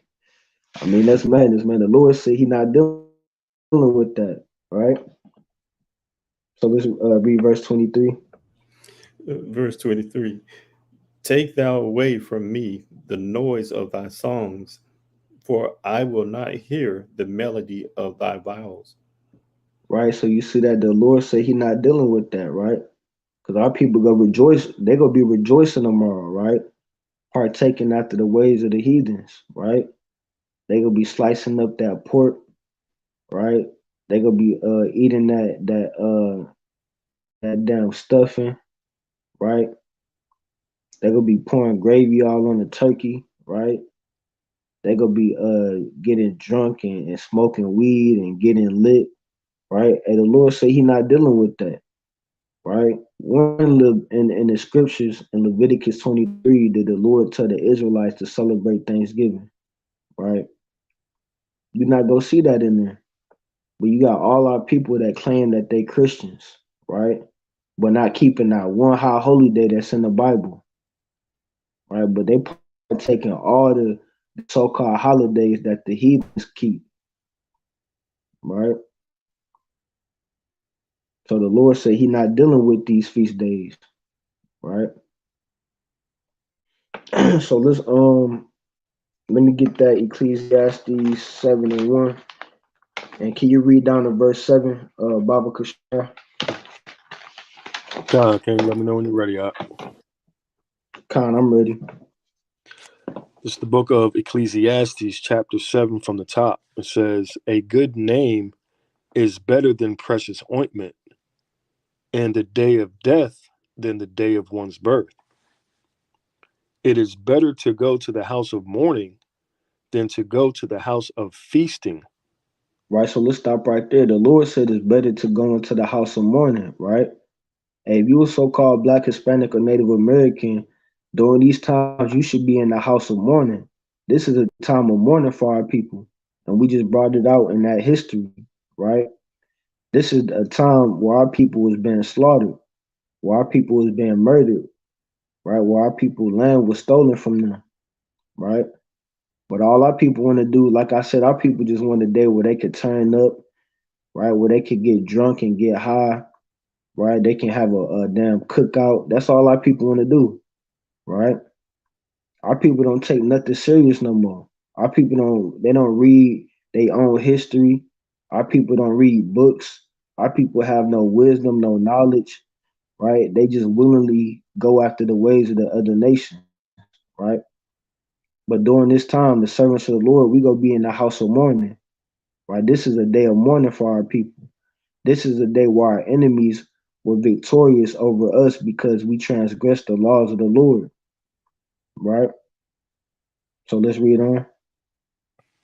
Khan, it is better to go to the house of mourning than to go to the house of feasting, for that is the end of all men, and the living will lay it to his heart. Verse 3, sorrow is better than laughter, for by the sadness of the countenance the heart is made better. Right. So like I said, during this day, hey, I ain't gonna be smiling during this day, right? Hey, while our people having a good time and watching the damn Dallas Cowboys and eating turkey, I'm gonna be pissed off on this day, right? I'm gonna be mad on this day, right? Right. My spirit gonna be vexed on this day, because this is a day where our people were being murdered, right? So let's read on. Khan, verse 4, the heart of the wise is in the house of mourning. Right. So you But see that. So the heart of the wise is in the house of mourning, right? So on this day, our people need to be going into this history, right? Going into these scriptures, going into these precepts, right? But instead, our people want to, just turn up, right? They want to eat that mac and cheese and that sliced ham, right? They just want to drink some Henny, right? And act a fool, right? But your mind need to be meditating on these scriptures, right? Your mind should be meditating on the history of your people, right? So let's read on. Khan, the heart of the wise is in the house of mourning, but the heart of fools is in the house of mirth. It is better to hear the rebuke of the wise than for a man to hear the song of fools. Verse 6, for as the crackling of thorns under a pot, so is the laughter of the fool. This also is vanity. Verse 7, surely oppression maketh a wise man mad, and a gift destroyeth the heart. Right. So that's it on that, right? So surely oppression maketh a wise man mad. And like I say all the time, that goes to show you a lot of our people are not wise because they're not mad at the oppression of the people, right? But servants of the Lord, hey, like I said, we gonna be mad on this day, right? Right? We ain't gonna be smiling on this day, right? Because we sick of our people being in this oppressed state, right? Suffering by the hands of these other nations, right? And it says a gift destroyeth the heart, right? So a lot of our people were destroyed because the so-called white man and baby fed you, and he didn't gave you these so-called holidays, right? He didn't gave you Juneteenth, right? So-called Black History Month, and now our people think that these other nations actually care about you, right? But the Lord gave us something that's way better than that in these scriptures, right? Like I said, we actually have high holy days that's based off the destruction of our enemies, right? Right, going into Passover, right? The Feast of Dedication, the destruction of Nicanor, right? So that was it on that. Let me get that this last one and Esther 3 and 13. And then we go jump to chapter 4.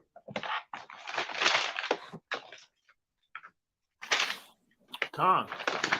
The book of Esther, chapter 3 and verse 14. Damn, ooh, man. The copy of the writing for a commandment to be given in every province was published unto all people, that they should be ready against that day. The post went out, being hastened by the king's commandment, and the decree was given in Shushan, the palace. And the king and Haman sat down to drink, but the city Shushan was perplexed. Chapter 4, Salakia. When Mordecai So like, perceived... can you read 3 and 13 again? Con. Just the first part. 3 and 13, it says, and the letters were sent by post into all the king's provinces to destroy, to kill, and to cause to perish all Jews, both young and old, little children and women, in one day, even upon the 13th day of the 12th month, which is the month Adar, and to take the spoil of them for a prey. Right. So for all those that's familiar with the book of Esther, this going into the account where Haman went to the king of the Persians and the Medes, and he told him about how the Jews had the laws that was contrary to all the kings of the other nations, right? And then they put out a decree, right, to destroy all the Jews, right? So let's see what happened after that. Let's jump down to chapter 4 and let's read verse 1 through verse 3, and that's gonna be it.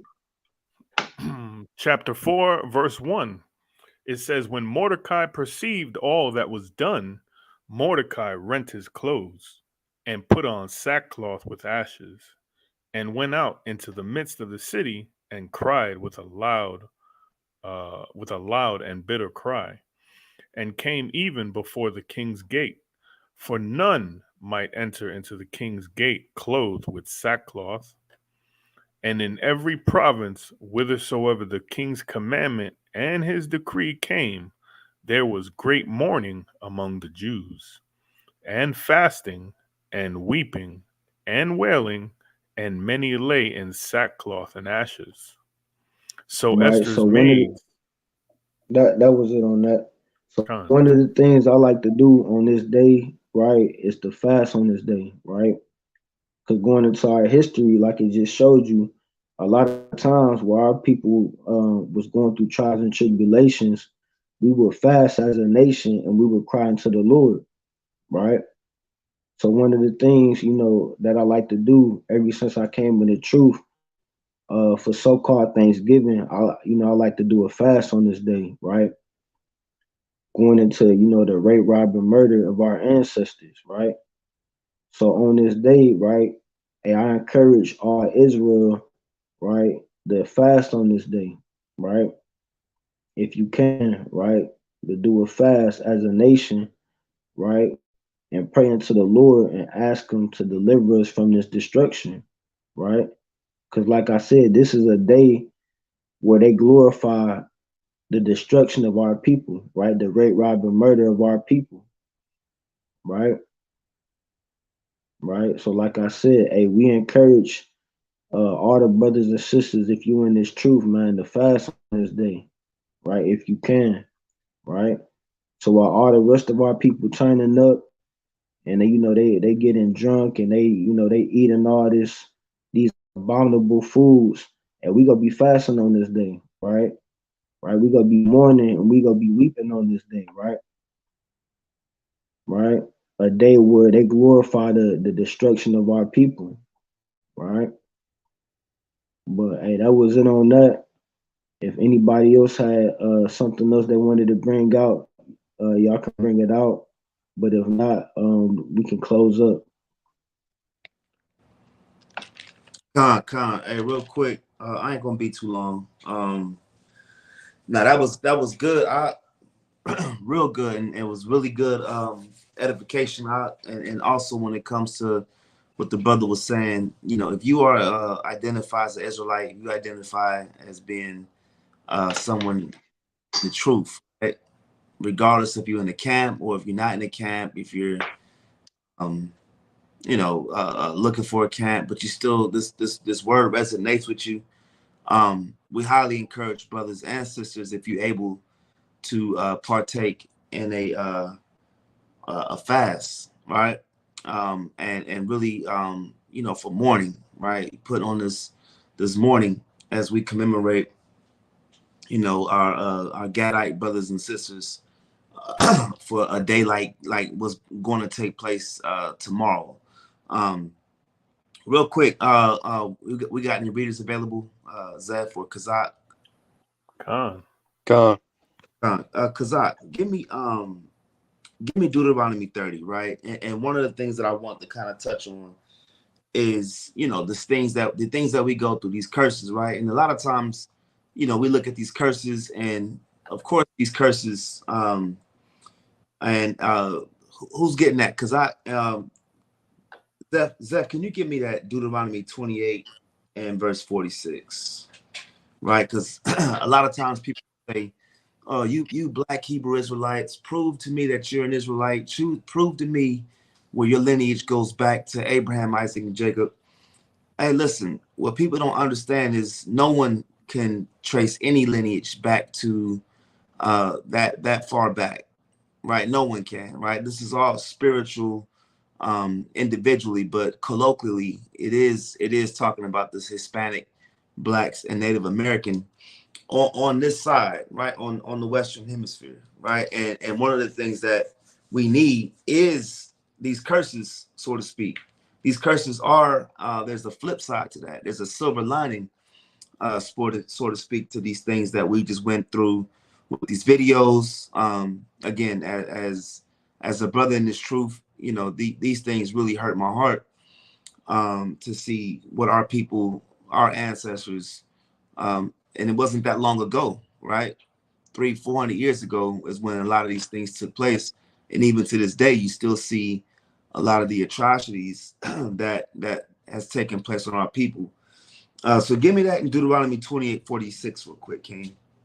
Deuteronomy 28:46. Mm-hmm. And they shall be upon thee for a sign and for a wonder, and upon thy seed forever. So let's just stop right there. Something like that, right? These curses of Deuteronomy from verse 15 down to 68 is going to be a sign, not just on our forefathers, but on their seed forever, right? As long as our people have a hatred towards each other, as long as our men no longer want to take care of their families, as long as our women want to go against their husbands, as long as our children want to be disobedient, as long as our nation decides they want to worship other gods and break the laws of God and break the commandments of God, as long as we're doing that, these curses are going to be on our seed forever. And if we don't fix it, it's going to be on our seed moving into the next millennia, right? It's up to us, right? It's up to us to really fix the wrongs that our forefathers have done, right? They wrote a check and we got to cash it, right? and let me just, Zeph, while you're there, jump down to verse 50, King. Verse 50. Mm-hmm. A nation of fierce countenance, which shall not regard the person of the old, Mm-hmm. nor shew favor to the young. Right. So you think about the Trail of Tears, right? You think about all these atrocities that the Native American went through, right? Where they were, and I believe I was talking to my Reb earlier today about Squanto and how Squanto was a runaway slave that showed the so-called white man how to survive the winter, how to plant crops. And just like we went through in Sirach 12, never trust thine enemy. Had the Gadite just let the so-called white man survive, or Salakia, if they didn't show the white man how to survive that first winter, we wouldn't have had this problem, right? They wouldn't have been able to survive. But because they leaned on the influence and they leaned on the Native American to survive that first winter, then they were able to learn and adapt. And then ultimately they came back and slaughtered the Native Americans, slaughtered the Gadites, and beat them into submission. And of course, gave our people alcoholism, or alcohol as a god, and white Jesus, right? And it's to this day, the same things are going, right? So it says, a nation of fierce countenance, right, which shall not regard the person of the old, nor show favor to the young. A lot of those old men, old women had to walk from certain parts of the eastern to that, from the eastern side of the United States, all the way through the Trail of Tears, right? People died on that way there. Young kids starved to death, died, was going through torture, going through hell, which we call hell, right? Verse 51, King. Verse 51. Mm-hmm. And he shall eat the fruit of thy cattle, Mm-hmm. and the fruit of thy land.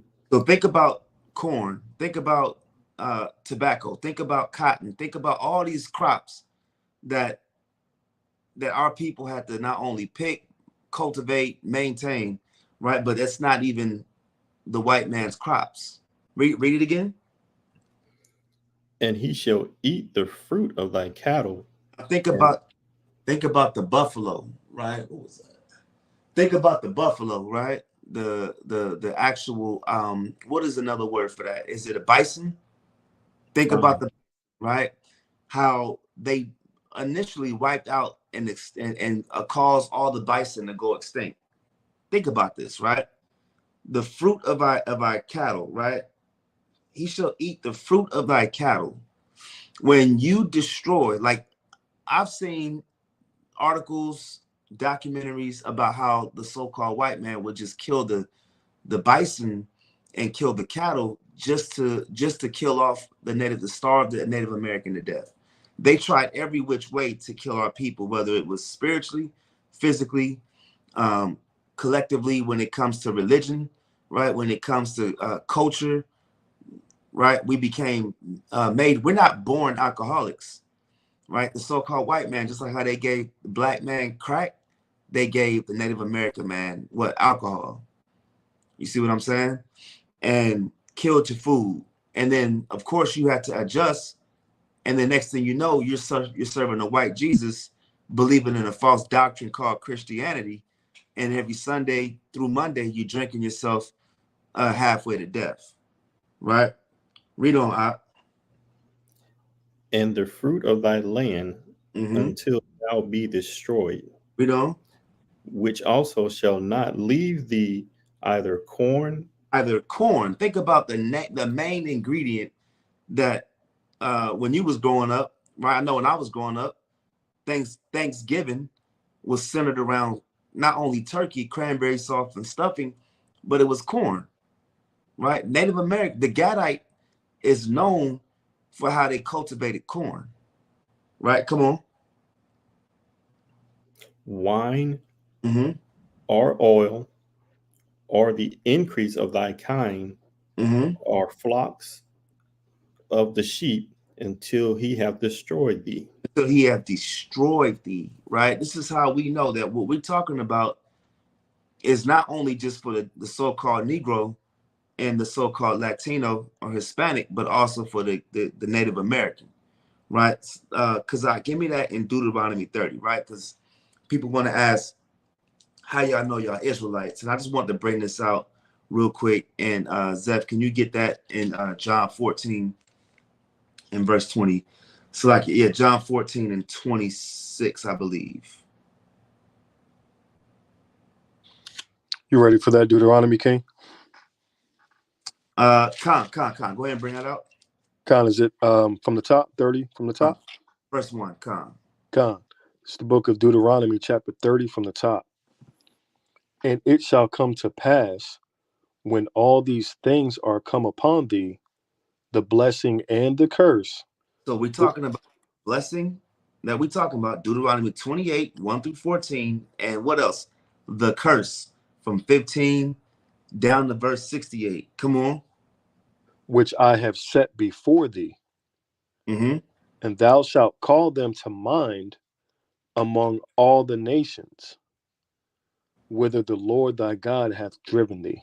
So one of the reasons why we teach Deuteronomy 20, why we teach Leviticus 26, the curses, right? The blessings, the curses, because like we read earlier, they were going to be a sign on our people, right? We always talk about what do we say? What street you know you're at? Well, it's a street sign that tells you the location. Because spiritually, when these curses come out, they're supposed to call to mind the things that you've experienced, that I've experienced. And then you're supposed to be able to then pinpoint, yo, this is talking about us, because no one else can make these claims. No one else can say, oh yeah, we came into slavery on slave ships. No one else can say, yeah, somebody came and wiped out the cattle, and these curses are going to be on our seed forever.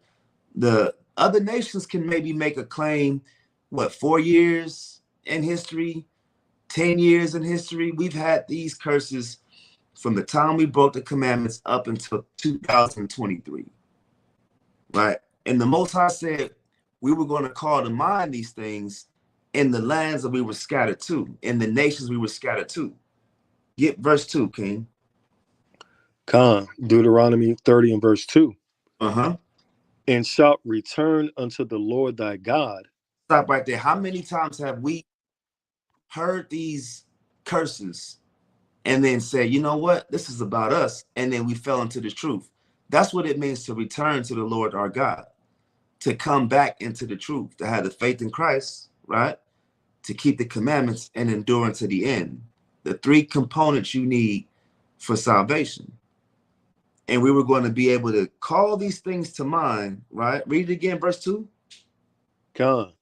Verse 2, and shalt return unto the Lord thy God, and shalt obey his voice according to all that I command thee this day. And that's the law, right? When it says shall obey his voice, right, according to all that I command thee this day, what did the Most High's words, and what did he ordain to Israel? To put away shellfish, put away crab, put away pork, put the blunt down, stop whoring out your women, stop murdering your brother, stop being evil towards our own people. That's how you return to the Most High, by keeping the commandments, and then going out and teaching our people the exact same thing, right? Read on. Hey, shalom to the brother YAHAWAH'S 144. Shalom, read on, and shalt obey his voice according to all that I command thee this day, thou and thy children, with all thine heart and with all thy soul. Read verse 3. That then the Lord thy God will turn thy captivity and have compassion upon thee, and will return and gather thee from all the nations whither the Lord thy God hath scattered thee. So let's think about the timeline of right? We're going into a third woe. We're going into a situation where the whole world is about to go to war, and at the same time, the Israelites are waking up all over the world. You got brothers in the UK. You got brothers in the Jamaicas. You got brothers in South America and Mexico, North America. I mean, this place is, I mean, the whole world is on fire with Israelites waking up, and it's because of the curses. These Pico massacres, when we talk to these Native Americans and we start showing them the Pico massacre, you start showing them some of these treaties that was being broken. Beautiful job by our brother Yahawah going into this treaties that was broken and then lining it up with scriptures in Sirach 12, right? Going in and lining it up with other precepts all through the Bible, right? And then it's no coincidence as the world understands that the true Israelites are so-called Black, Latino, and Native Americans. As these things are coming to fruition, oh Lord, and we're going to actually get our captivity reversed, and we're going to be on top. It's syncing perfectly with the timeline of events. What's going on in Israel and Palestine? What's going on with Russia and Ukraine, Taiwan and China? That's next year. China and Taiwan is literally going to pop off next year. So if you think about 2022 was who? Ukraine and Russia. 2023 was who? Iran, Saudi Arabia is getting into this thing. You got Libya, but ultimately it's popped off between Israel and Palestine or Hamas, right? And then going into 2024, I guarantee we're gonna see China and Taiwan, and that's gonna be the tipping scale on the third woe. So as all these things are starting to mix together, spiritually, the Israelites are waking up right on time. All right. So it says, so think about these curses, right? It says, and shall return, verse 2 says, and shall return to the voice of the Lord thy God, and shall obey his voice according to all that I command thee this day, thou and thy children with all thy heart and with all thy soul, that then the Lord thy God will turn thy captivity and have compassion upon thee, and will return and gather thee from all nations, right? We're going to be gathered from all nations. The Most High is going to gather us from all nations. We're not gathering each other, right? When it comes to salvation, we can gather ourselves together for unity camps, feast days. That's not the same thing, right? The Most High is going to gather us from all nations, right? And he's going to flip this captivity. Get that in John 14. I won't be long, right? I just want to get this in John 14 because I definitely want to showcase how the Holy Spirit, right? And this is spiritual. And then Shalak, give me that in Romans 8 and 16, right? So let's get that John 14:26 real quick. John 14:26. John. But the Comforter, which is the Holy Ghost. So the Holy Ghost or the Holy Spirit, right? The Comforter, right? Come on. Whom the Father will send in my name, mm-hmm. He shall teach you all things, mm-hmm. and bring all things to your remembrance. To our what? To our remembrance. So understand this. When we start to go and remember these cotton fields being picked, the sugar canes being picked, right? You go to Haiti, you go to certain parts of Cuba, you start talking about sugar canes, start talking about tobacco fields, you start talking about all types of products, or what do you call it? Natural resources, and how, you know, our forefathers, our foremothers had to work in these fields. These things are being brought to our remembrance. It's almost like a spirit is waking up in you that's making you understand and identify with these curses. This is how we understand the Israelites today. The man over there in the land that's claiming to be Yasharallah, right? They can't even trace their lineage back to Abraham, Isaac, and Jacob. All they can do is give you a few Yiddish words, right? And wave the flag in your face, and then they can claim your own nationality, right? But that doesn't make one an Israelite. Knowing the language, as a matter of fact, not knowing the language is more conducive to you being an Israelite, because you're supposed to be stripped from your heritage. That's why we say these things are going to be brought to our remembrance.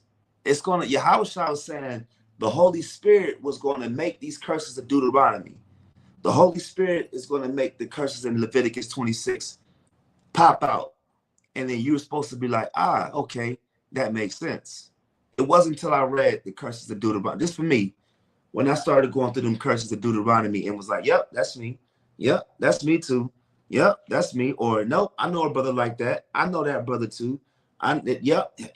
When you start understanding that and you start looking at it, these things are being brought to your remembrance. So Yahweh said the Comforter was going to help bring these things to your remembrance. Finish that out. Whatsoever I have said unto you. You see that? So whatever Yahweh said, right? When Yahweh said, man should not live by by bread alone, but by every word that comes out of the mouth of God. That goes to me, right? And to the brothers on this panel, that shows that the laws, statutes, and commandments must be adhered to. Right? When you start going through them curses of Deuteronomy, right? When you start going into how important this thing is spiritually and how you have to have faith that you even qualify for this salvation, now that puts everything in perspective. You relying solely on faith. Brothers really can't identify individually that they go back to Abraham, Isaac, and Jacob. Not a lot of brothers. You may get a brother here and there, but what we teach is that collectively, right, we have artifacts that shows that the Israelites were in the Americas before Columbus, right? Linguistics show the same thing. Map making and topography says the same thing, that the Israelites were in the Americas before 1492, right? Thriving, having a culture, doing the things that was necessary, right? That's why these histories and artifacts are so important when you go into a second Esdras, and that's coming here into Arshraf, and how that's important. The lost lunar stones, right? The Moabite stones, all these different things that's history, recorded history, and how people just sideswipe that and they just say, well, show me you Israel, show me, show me, show me. This is the plight of the black man today. The curses aren't enough. Now they want you to prove you individually are an Israelite. Give me that in Romans 8:16, Shalak. Hey, Salaki, can I bring out a precept real quick? I'll bring it out, King. It's Baruch chapter 2 and 30. It said, for I knew that they would not hear me, because it is a stiff-necked people, but in the land of their captivities they shall remember themselves. You see that? And shall know that I am the Lord their God, for I will give them an heart and ears to hear, and they shall praise me in the land of their captivity, and think upon my name, and return from their stiff neck and from their wicked deeds, for they shall remember the way of their fathers, which sinned before the Lord. Come. Matter of fact, read verse 29, King. I mean, that was beautiful, but let's get the 29, it says, if you will not hear my voice, surely this very great multitude shall be turned into a small number among the nations. Stop right there. What does it mean to be a small number among the nations? It's not talking about a quantity it's a quality, right? Small number among the next. We make up the majority. If you look at the Israelites in the Americas, you take the North American Indian, the Seminole Indian, right? You got Puerto Rican brothers, you got Negro African Americans, you got Mexicans. Mexicans alone is the majority, at least in California. It's talking about when you talk about quantity, but let's look at quality, right? What nation is the last hired, first fired? We are.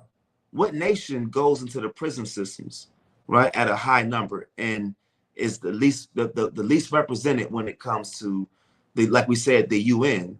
When you go to these United Nations, who represents the Negro in America when they sit at them seats? Who represents the Hispanic, right? Why are Hispanics over at the borders in cages for the last 5 years? Why are Native Americans on these reservations drinking their life away? Women, young Native American women being snatched. People don't talk about that enough, right? Young Native American girls being kidnapped, never seen from again. Young men, right? What about the Keystone Pipeline that was literally just no one gave an F about it, right? And they were going to build over that. It says you were a small number among the nations. There's no representation of our people. Read on out. Con. It says, surely this very great multitude shall be turned into a small number among the nations where I will scatter them. And read verse 30 again. The key right here. This is why we teach every Wednesday, every Friday, every Saturday. Right here. Read this. Verse 30. For I knew that they would not hear me. Let's stop right there. The problem is our people will not hear God. We started off this whole lesson tonight about what? Our people being stiff-necked, hard-headed, right? We out here on the streets teaching our people, and they just walk by scoffing, right? You got brothers that are coming to your comments section scoffing, right? But they're not teaching how to properly serve God. That's not the motive of their that's not their objection on a Wednesday night. They want to mess up and muck up your presentation that you work hard for. They don't work for this.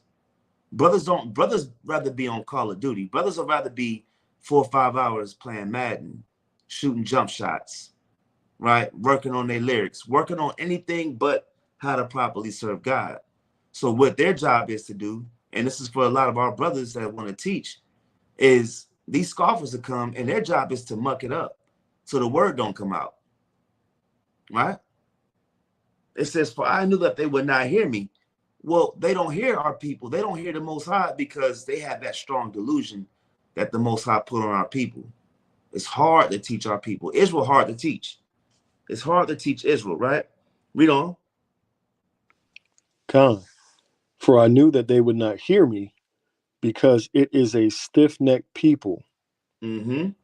But in the land of their captivities, they shall remember themselves. And why? Because the Holy Spirit is going to teach you all things. We just read that in John 14:26. Right? You just don't, you've been in church, as long as you've been living, right? And you've read the Bible. You've never had an epiphany until you started to really go into the curses of Deuteronomy. Who is this talking about? Well, it's talking about us, right?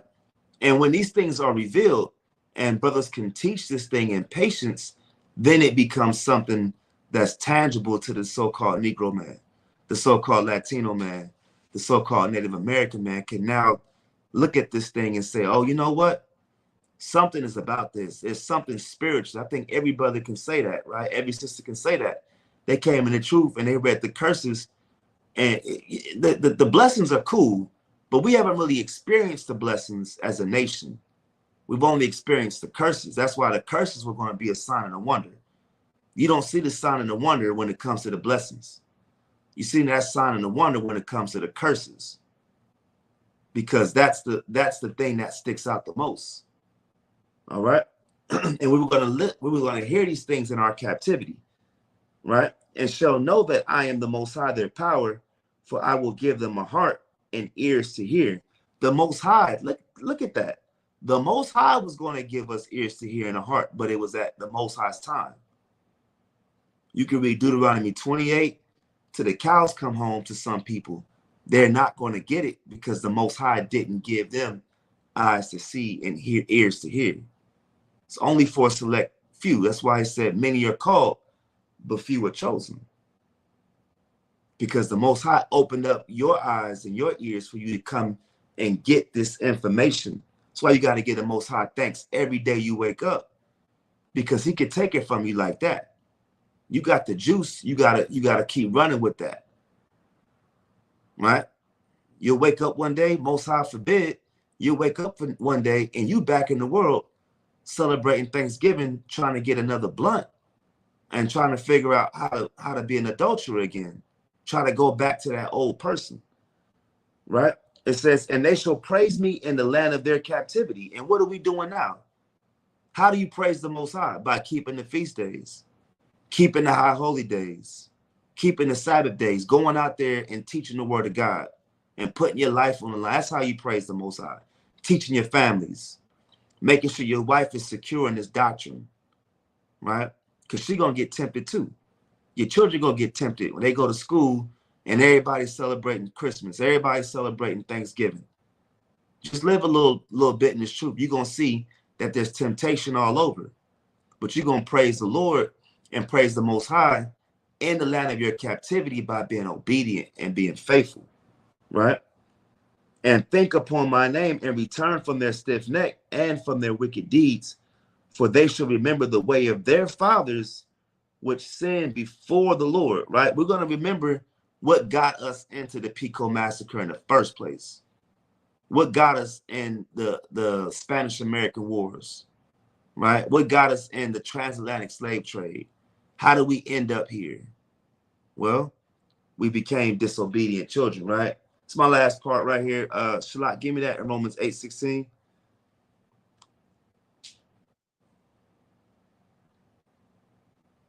Matter of fact, give me Romans 8:14, and we're gonna read through 17. Con is the book of Romans, chapter 8, verse 14. For as many as are led by the Spirit of God, they are the sons of God. So everything we just the Spirit is going to bear witness. The Comforter was going to teach us these things, right? Read it again. For as many as are led by the Spirit of God, they are the sons of God. So if you are led by the Spirit, then these curses resonate with you, right? We don't, again, an Israelite, it doesn't have a certain color, phenotype, or skin texture, or accent, or the way he walks. He don't walk like an Israelite. That is not how you identify Israelites. Matter of fact, Ephraim, give me that in Nehemiah. Give me that in Nehemiah 7 and verse number 5. What makes an Israelite, right? How do you identify an Israelite? Is it by how you look? Is it by your hair? Is it by your accent? These are all false equivalencies on Israelites. And we're gonna come right back to that John 8. Give me that Nehemiah 8 and 7 and 5. Con, the book of Nehemiah, chapter 7 and verse 5. And my God put into mine heart to gather together the nobles and the rulers and the people, that they might be reckoned by genealogy. By what? By genealogy. And the key word, the root word is gene, right? So your genes, right? You're reckoned by genealogy. Read on. And I found a register of the genealogy of them which came up at the first, and found written therein. You see that? Now jumped over to 61, same chapter. Verse 61. And these were they which went up also from Tel Melech, Tel Harisha, Cherub, Adon, and Immer, but they could not show their father's house. They could not show what? Their father's house. Come on. Nor their seed, whether they were of Israel. So what makes an Israelite is the fathers and the fathers and your father's father's seed, right? If you go back by your father's side, we go Numbers 1 and 18, Ezra 2 and 56. You can go throughout the scriptures. The chronological order, or the chronicle of YAHAWAH'S, right? Who you would call Jesus Christ. Matthew 1, it gives you male names. This man begot this man. This man begot this man, right? It's all by the seed of your fathers. That's what makes an Israelite, right? So it's not about anything other than that. So let's go right back to Romans 8, verse 14. Con. For as many as are led by the Spirit of God, they are the sons of God. So again, if you led by the Spirit, that Spirit that gave you the manifestation, oh, this applies to me, right? Come on. For ye have not received the spirit of bondage again to fear, but ye have received the spirit of adoption, whereby we cry. The adoption pertain to Romans 9, right? The Israelite. Come on. Whereby we cry, Abba, Father. Verse 16. The Spirit itself beareth witness with our spirit that we are the children of God. See that? The Spirit bear witness with our spirit that we are the children of God. Right? That's really the clarity on that. It's not about how much Hebrew you know. It's good to know Hebrew, right? You have people that ask us, we were on Glenwood, and you had some weirdos asking me and Captain Yashu if we were circumcised. Circumcision doesn't make you an Israelite. Israelites are required to get circumcised, yeah. But a lot of Israelites, even during the Maccabees, didn't circumcise. They couldn't circumcise their children. Hey, Salakia, only a weirdo would want to know if you circumcised or not. Yeah, I mean that's borderline. That's gay as hell, right? Asking brothers if they were circumcised, and then show me, prove it to me. You know what I'm saying? Like, who does that? That's that spirit of Edom. That's that sodomite spirit, right? Brothers want to go to that. They're not asking you about paperwork. Look, we just read in Nehemiah where they didn't use circumcision to determine if you was an Israelite or not. They used paperwork and your father's lineage. Only a weirdo would want to see circumcision as opposed to any other means. What about the spirit? Listen, if you're an Israelite, a lot of times we'll be talking to people and they don't have melanated skin, but you talk to them and you be like, yo, that might be an Israelite. Because the spirit bear witness with our spirit. So it don't matter if someone is circumcised. It don't matter if someone can speak the Hebrew. It don't matter how many times they've been to Israel. You talk to Amalek. Amalek will ask you how many times you've been to Israel. That make you an Israelite. The spirit bear witness if you were Israelite or not. Right? It be times we be talking to so-called black dudes, talking to them. That might be Ham. Yo, that might be a Spaniard. You see what I'm saying? She might not be Israel. You see how we talk? We talk to people and we gauge by the spirit. It's almost like a take one to know one spirit, right? Real recognize real. So when we get these contentious spirits, you almost got to look and say either you 2/3 or you might not be Israel. Read verse 17. We're going to close it out. Verse 17. Mm-hmm. And if children, then heirs. So if heirs you are, of God. Right? Exodus 4:22 said, the Most High said, Israel is my firstborn. Right? So if we are God's chosen, then we are heirs. Come on. Heirs of God and Mm-hmm. joint heirs with Christ. Mm-hmm. So be that we suffer with him, that we may be also glorified together. So we got to suffer as well. They're going to come at you and say, you not Israel. They're going to come at you and make you suffer and try you and tempt you, right, to do all types of things. And what you going to do? You got to suffer as Christ, right? That's why Paul said, I wish that I were accursed from Christ, from my brethren, right? My kinsmen according to the flesh, right? We're going to suffer with Christ, and then we're going to get that glory with Christ together if you can endure this truth until the end. All right. With that, that's it. That's all I want to put on that. All praises. I'm gonna go ahead and go on mute. Hey, all praises, man. That was mighty teaching from the captain, man. Hey, Lord willing, man, all the people that was tuning in, and Lord willing, y'all was taking notes.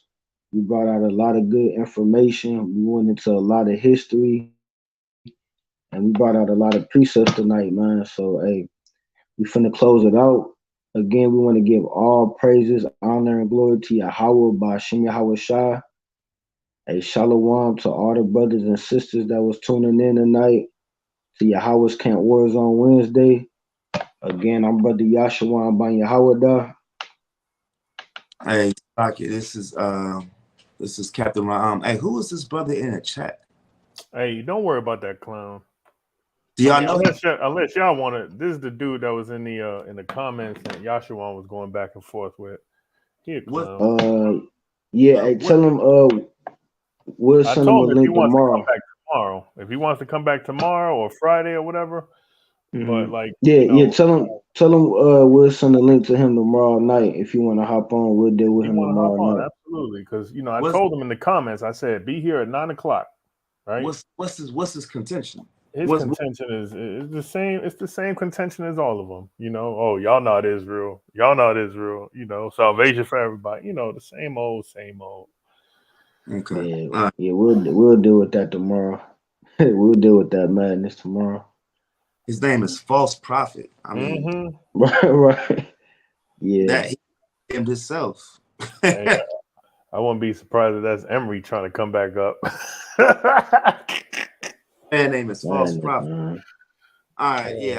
I'll handle that, man. Yeah. Hey, Shalom Israel, this is your brother Mahar. A pleasure as always. Hey, Shalom Israel, this your brother Kazak. Hey, Shalom Israel, this Shalak.